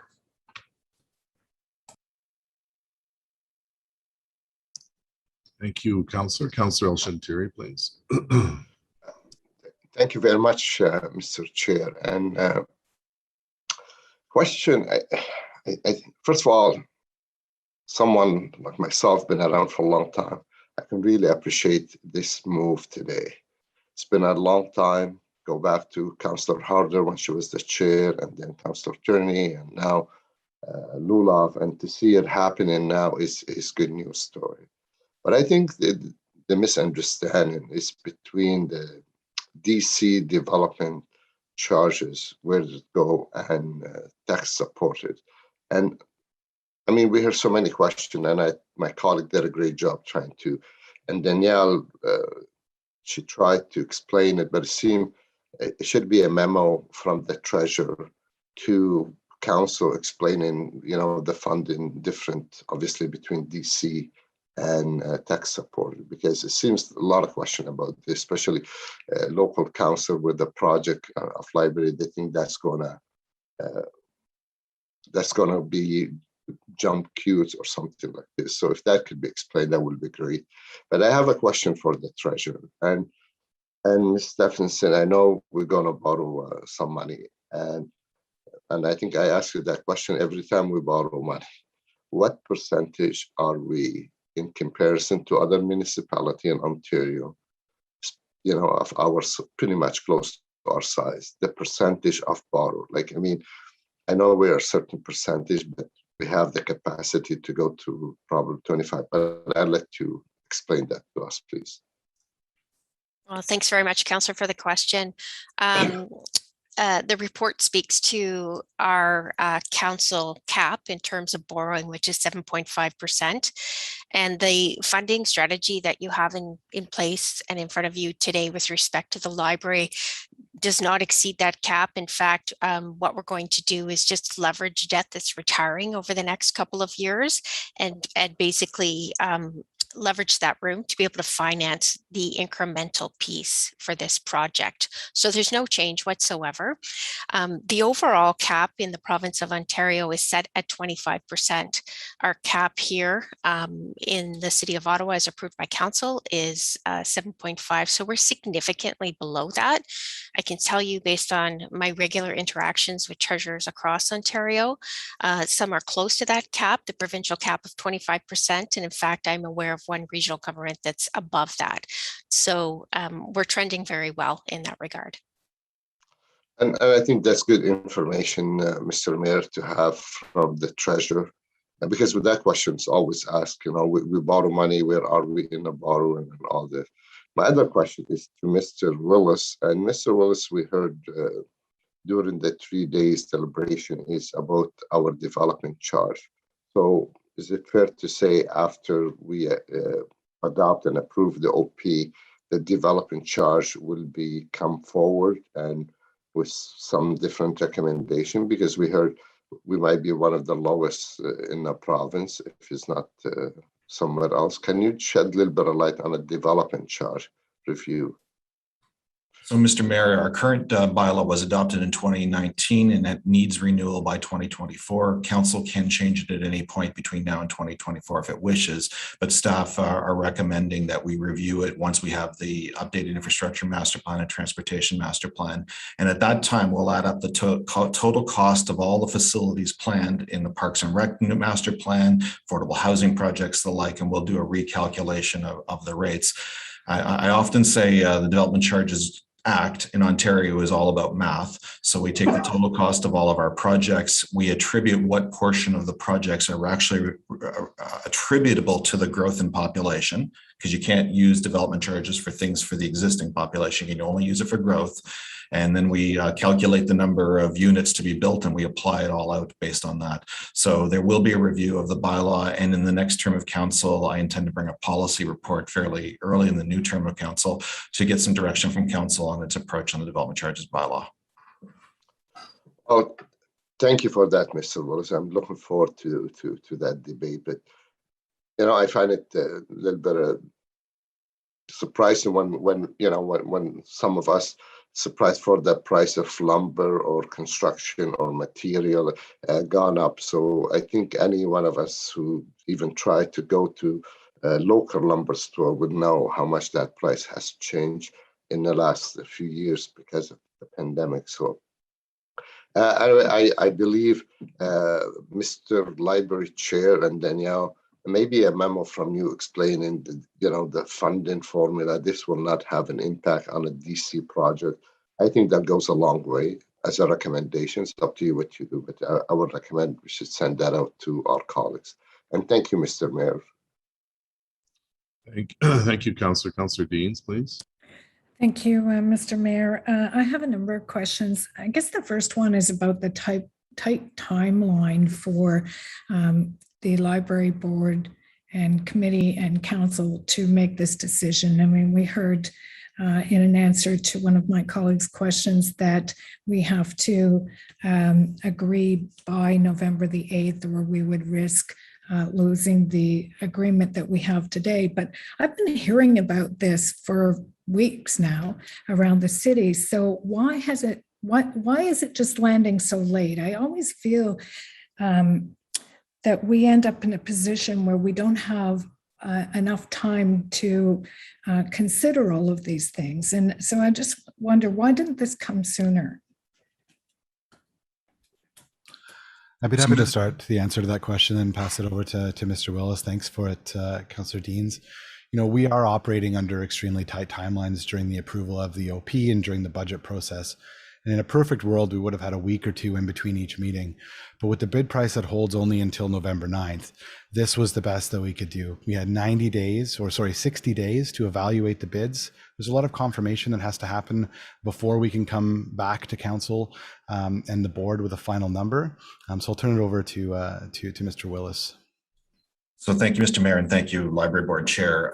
That's quite correct. So this is the standard city tender process, standard length of time, and any contractor puts in their bid and says it's only valid for a certain number of days, and if it drags on, that bid is no longer valid. That's standard for all design bid build projects that we have in the city of Ottawa. We use the time, the first couple of weeks within the time, to do, as Simon indicated, a deep dive review in terms of assuring that the bid was correct and met the city's performance requirements. We worked with the contractor to find additional savings within the design, through the substitution of materials without affecting the program. That takes time. And then we needed to generate the report to council and to the library board, check the governance order of operations with the city clerk's office, get the material out, and notifications with council. It is a function of the length of time of our bid validity period in all of our standard contracts. And if council feels we don't have enough time, then that's something we have to look at a procurement level globally for the city as well. This is a complicated project. A lot of our standard construction projects, like a sewer replacement, are a lot more straightforward. Again, we don't build libraries like this all the time. Thank you for that. But I was given to understand that it was originally slated to come through the committee process a few weeks back. So why the delay? So, Mr. Mayor, we wouldn't have had the opportunity to do the negotiations for some of the savings we did find. We needed that time to have those conversations with the contractor, and we did find some savings. And I believe it was about $1.5 billion in additional savings we found, just checking with Simon here. So we're trying to find every dollar we can, recognizing the significance of what we're putting before council today. You know, we're uncomfortable with this increase in budget. It is a global pandemic that we can't control, but we still wanted to use every lever we could to bring this project in every savings we could find. And that's what the time we needed. Okay, thank you for that. I mean, I recognize that we're in a global pandemic and there's rapidly escalating costs, and unfortunately, we can't really control those. So I know this is a tough situation. It's especially made tough by having already sold the existing library branch.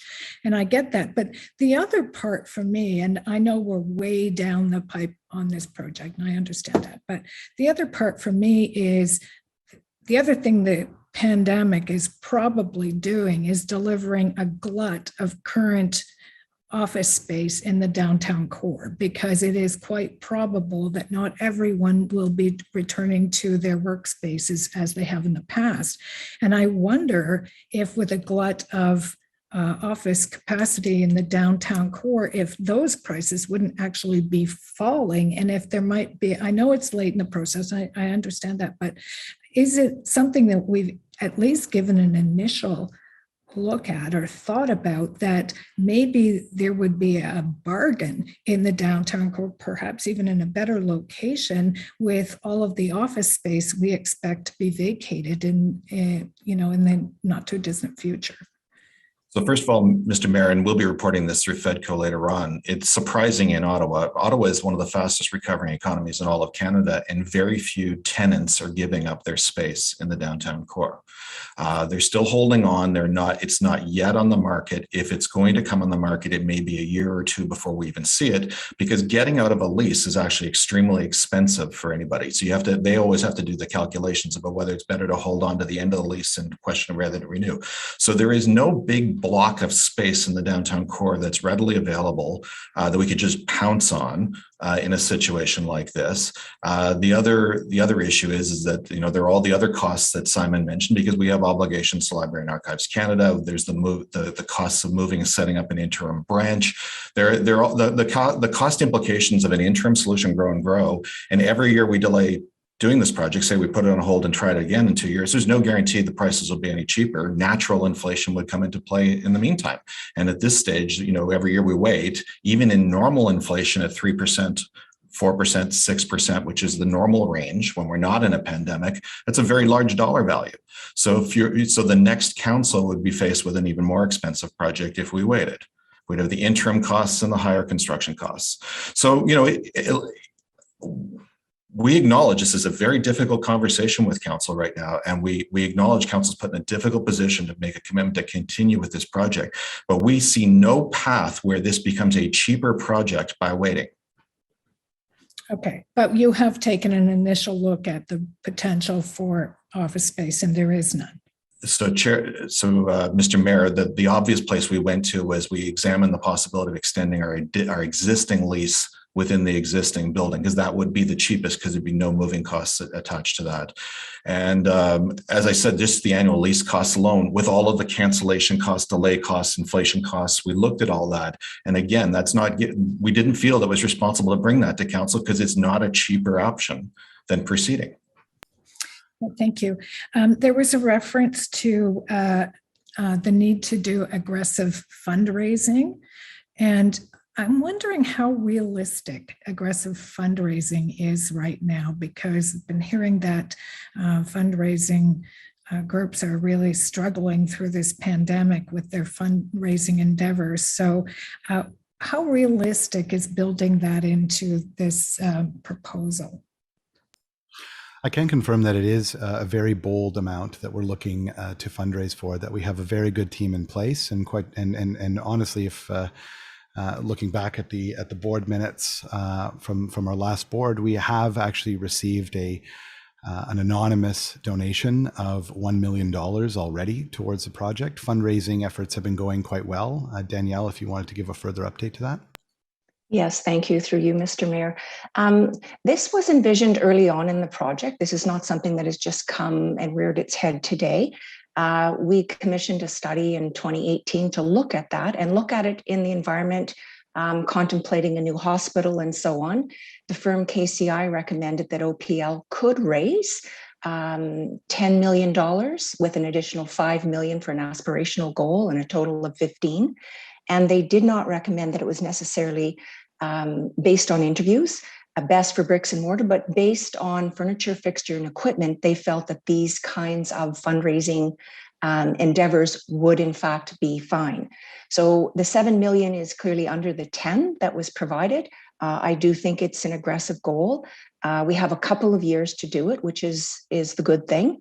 And as the chair has indicated, we have a team in place, and we've put an additional note in our report to keep an eye on it by having our board look at reports twice a year on the progress. And then if we have to, we'll adjust at that point. Thank you. Okay, thank you for that. I mean, I do think it's an aggressive goal given, when you were looking at that originally, it was pre-pandemic, and now we're in a pandemic and a lot has changed. So I'm not sure that's realistic anymore. And I guess I would just like to know, if that doesn't materialize, how are those additional funds going to be found? Through you again, Mr. Mayor. I think at this point, we'd have to go back and look at what we've got available as our budgets go forward.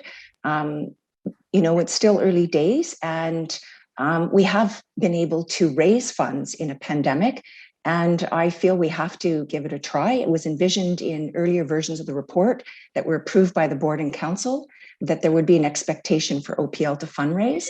I can also tell you that other libraries have had that pressure put upon them.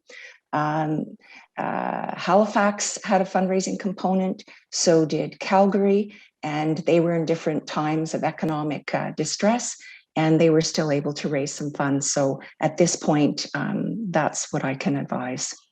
Our fundraising goal, while ambitious, is realistic. We have an incredible team of fundraisers in place that are already hard at work, led by our honorary chair, the Right Honorable Beverly McLaughlin. We do believe that we are going to be achieving this goal, and we look forward to the continued work of our fundraising team that has so far done an incredible job.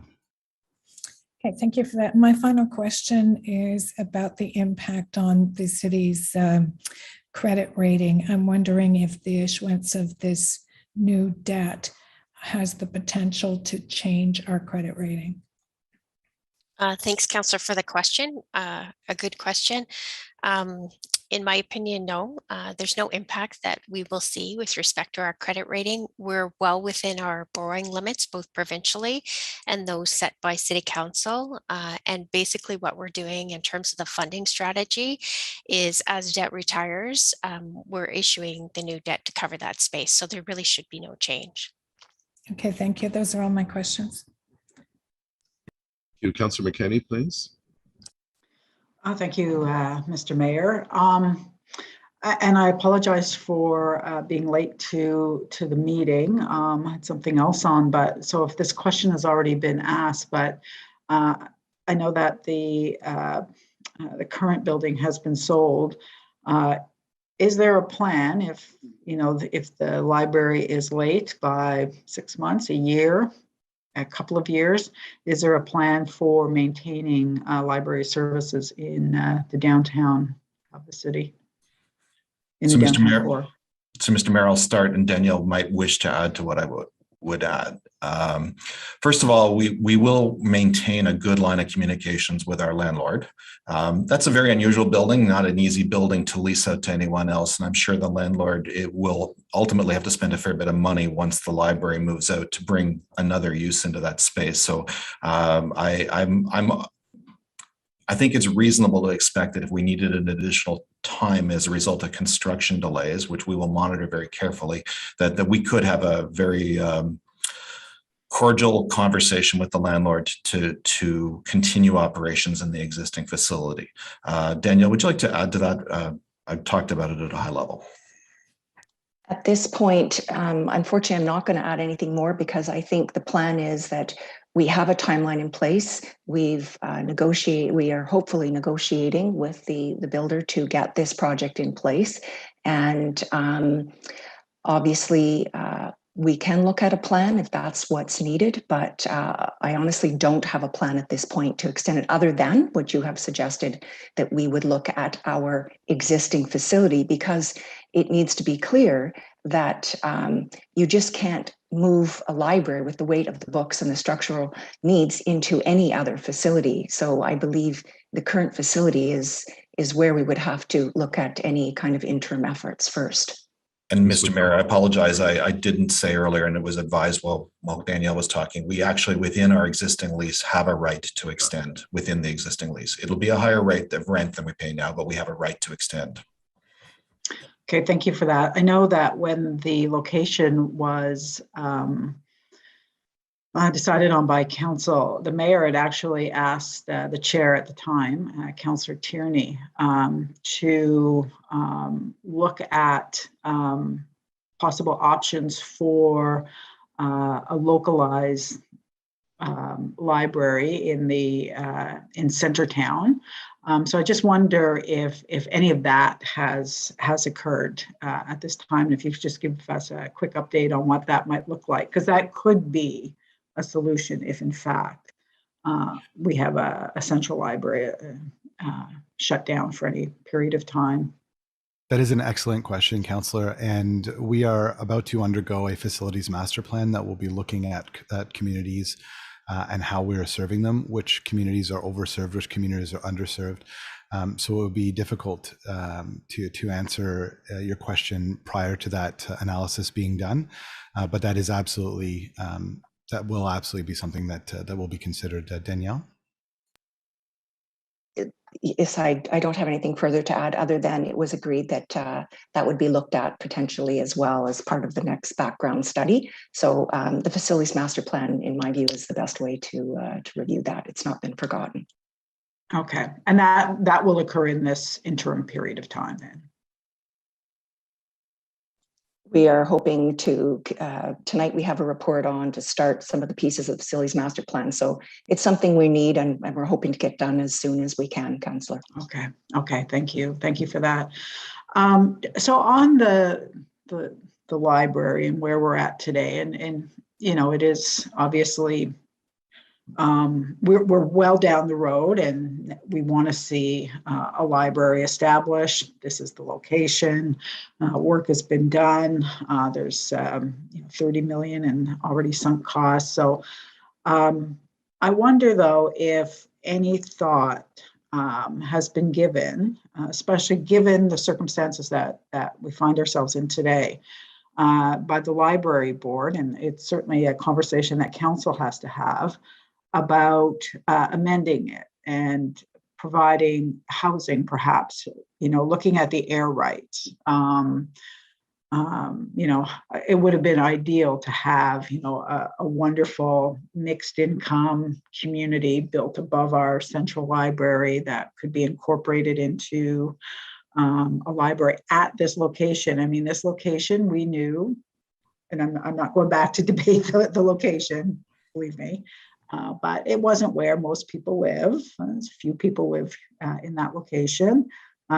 Few people visit. It's not the commercial core of the city. So, the more we can do to have people living in the area and to support our need for housing, especially affordable housing, with our own infrastructure, certainly would meet so many of the goals that we've established as a city and responsibilities really as we have as a city to house people.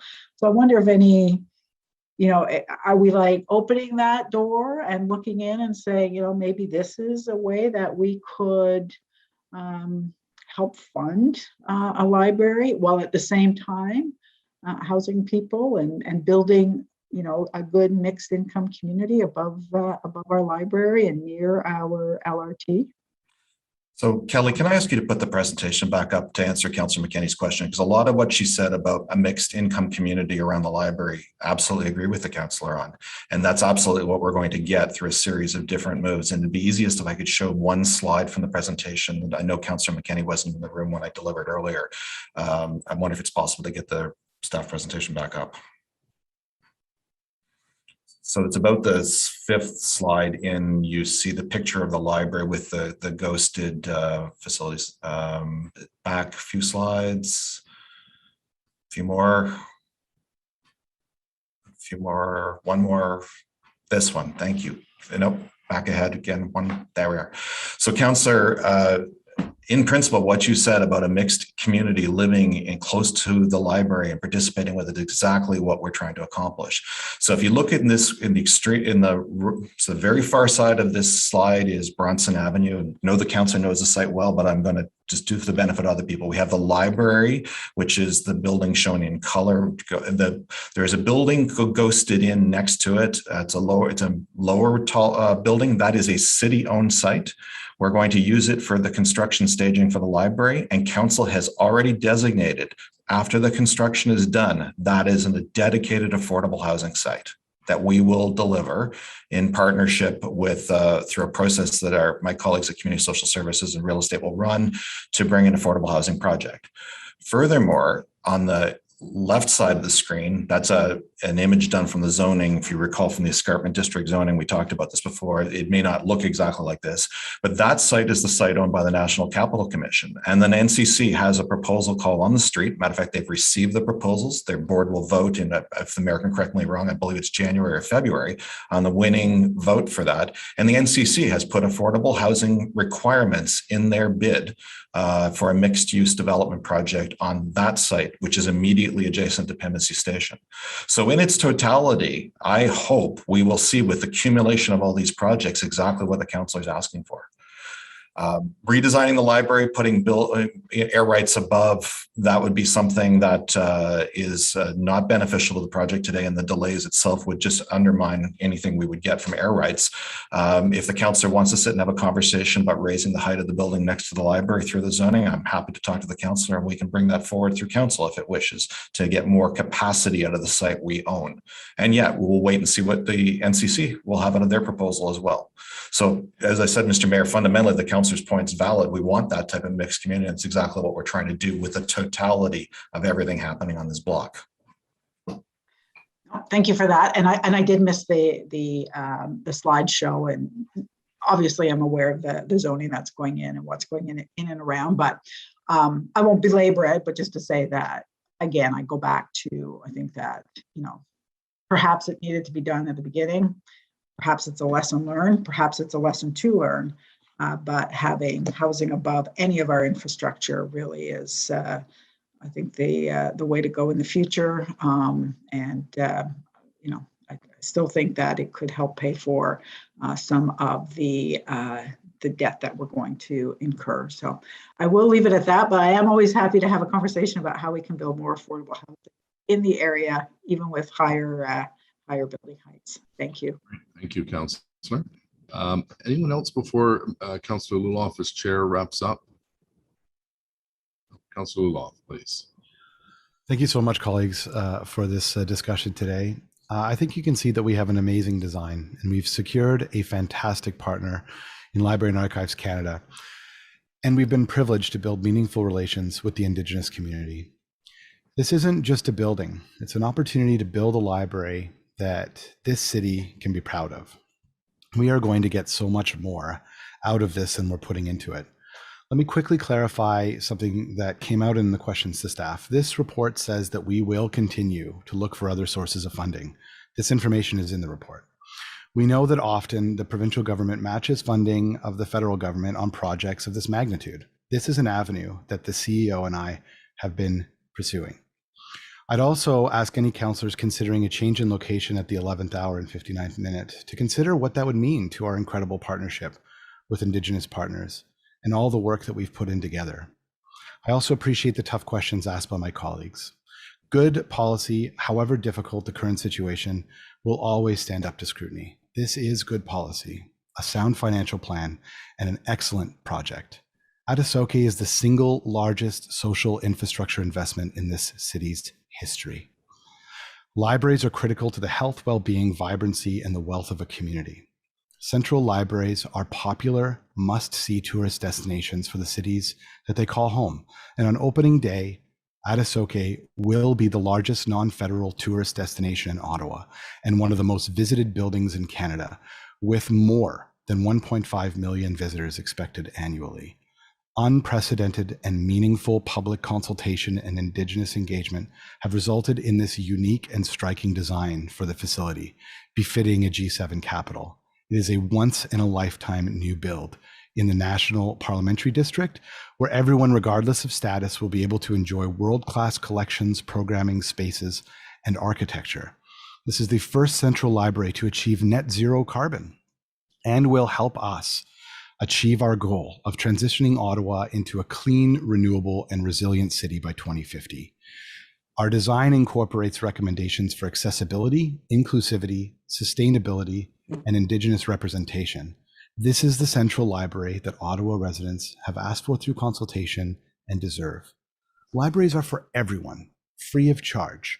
The spaces, tools, books, technologies, programs, and supports that they need to learn, connect with others, develop language skills, and stay informed, and be connected to their heritage and language that were spoken in the past and should be spoken today. Libraries provide safe spaces for everyone to use, including vulnerable members of our community. They provide access to Wi-Fi and public computers to do essential work like applying for a job, preparing resumes, and participating in homework clubs. These are the living rooms of our communities. And Adesoke will be home to collections and genealogical records, and it will offer visitors an opportunity to take out instruments and record music, provide space for performances and traditional gatherings, and be a place where visitors can come together to discover, learn, and create. To the Anishinaabe Algonquin Nation partners from Kitigan-Zibi and Pikwakanagan, Chimigwech, Danielle, Leslie, Craig, Simon, Steve, Wendy, Isabel, Tim, Jan, and former member of Parliament and Minister McKenna, and all trustees past and present that have worked on this project. Thank you. Let's be a part of something bigger than ourselves today. Thank you very much.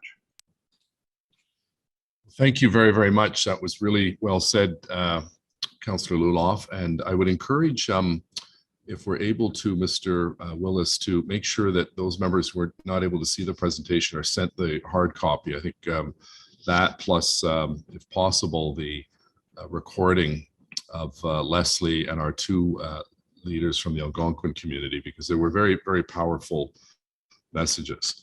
Today, we're tasked with ensuring the future of an important city building initiative, the Adesoke Library, an initiative that will finally kickstart redevelopment of a key downtown area of our city. C'est une initiative qui le recela en fait de secteur clé dans le centre-ville d'Ottawa. Now, since the eviction of the 1960s of LeBreton Flats, the NCC has attempted to develop that site into a vibrant, livable neighborhood, but without much success. 60 years later, with the city finally taking the reins, a clear vision and plan has emerged to transform LeBreton Flats. Adesoke will reshape the area from a vacant lot into a community hub and tourist attraction to better serve our residents and attract what we estimate to be 1.5 million visitors annually. Our decision today to approve additional funding for a new central public library will have a long-lasting impacts, as this building is designed to last over 100 years. Notre décision aura des impacts à long terme, car ce bâtiment est conçu pour durer 100 ans. Given Adesoke's wide range of positive ramifications for Ottawa, we can't afford to give up on it. The increased costs, and I think we should be very, very clear, these are not cost overruns. We get general estimates that are worked on by our staff and professionals, and then we only know the real cost when the tenders come in and they're opened up. So to suggest this is a cost overrun is not true. This is obviously costing additional dollars. We recognize that, but we've also been told the legitimate reasons why this has taken place. Rise in material prices, important short labor shortage due to the COVID-19 pandemic. And of course, Ottawa's economy, as Mr. Willis said, is on fire. It's getting fired up again. We have the lowest unemployment rate of any large city, the top 6 or 7 cities in Canada. And any delay, those who have suggested changing the location, looking for vacant buildings and so on, this will only result in greater costs. More importantly, we've already sunk $30 million into this project, and we have a legally binding agreement with Library and Archives Canada to bring Adesoke to fruition as soon as possible. Now, do you need any proof that city building is difficult? It took over 25 years of dithering and foot dragging before we signed off on an arts court renovation and new Ottawa Art Gallery. It took over 25 years of dithering and foot dragging before we signed off on the Innovation Center at Bayview and Phase 1 of Lansdowne Park. The history of the city demonstrates that delaying major infrastructure investments only ends up costing us a lot more later on. City building projects are always costly, and they're not always easy.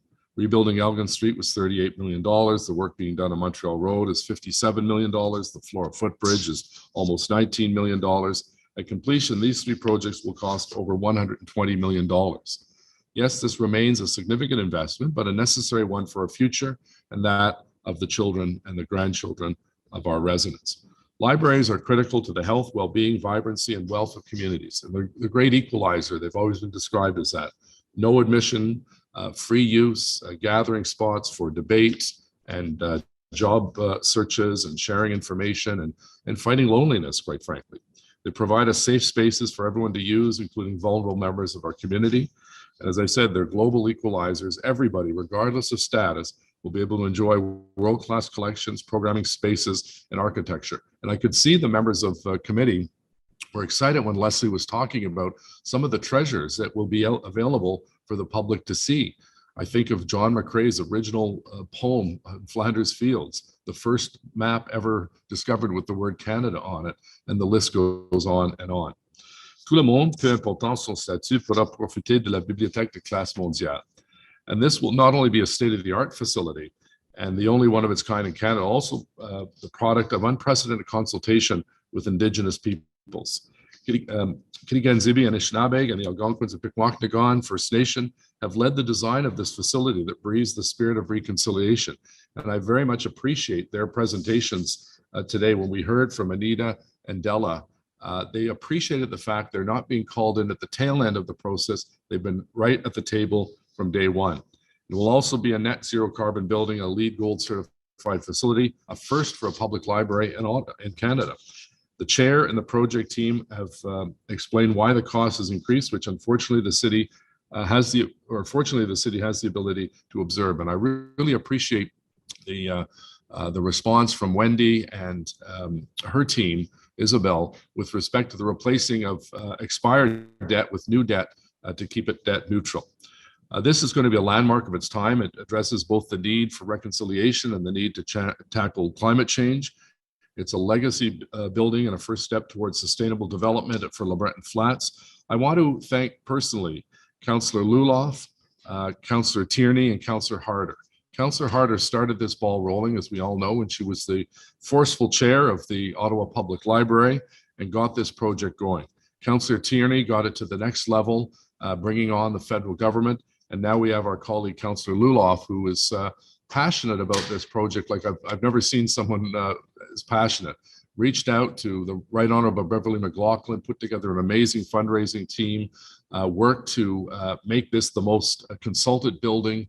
I think certainly in the last 25 years, I've never seen a consultation process that's attracted so many people. And the excitement of seeing that beautiful building, rising from the escarpment, overlooking the beautiful and historic Ottawa River, and right next to it, an affordable housing project. As you know, we brought forward that proposal that council approved unanimously to put affordable housing, and then there'll be an affordable housing component at the NCC property, and that will create literally tens of thousands of people within walking distance of that particular site. When you look at the current site, if you look out 500 to 1,000 meters and put a radius, no one lives in that radius except one person. The owner of the Lord Elgin Hotel lives on the top floor. There are no other residential properties within 500 to 1,000 meters. There are going to be tens of thousands, plus access to public transit, which the current site does not have good access to public transit. So I'd encourage my colleagues on FEDCO to send this report to council. We thank the library board trustees. They have their meeting today, and we hope it goes well for them. And we look forward to this item coming back with 2 reports, both from the library and from FEDCO at our next council meeting. So yeas and nays on the staff recommendations, please. Carol? Conseiller Cloutier, Oui. Councillor Dadouz, Yes. Councillor El-Shantari, Yes. Councillor Gower, Yes. Councillor Hubley, Yes. Conseiller Luloff, Yes, and thank you, everyone. Councillor Moffat, Yes. Councillor Tierney, Yes. Vice Chair Dudas, Yes. Mayor Watson, Yes. 10 yeas. Great. Thank you very much. Merci beaucoup. Motion to adjourn, Councillor Dudas. Carried. Adopté. Motion to adjourn. Thank you. Merci. Thank you all very much. And to our staff, thank you for the great work and presentation. Merci. Meeting adjourned.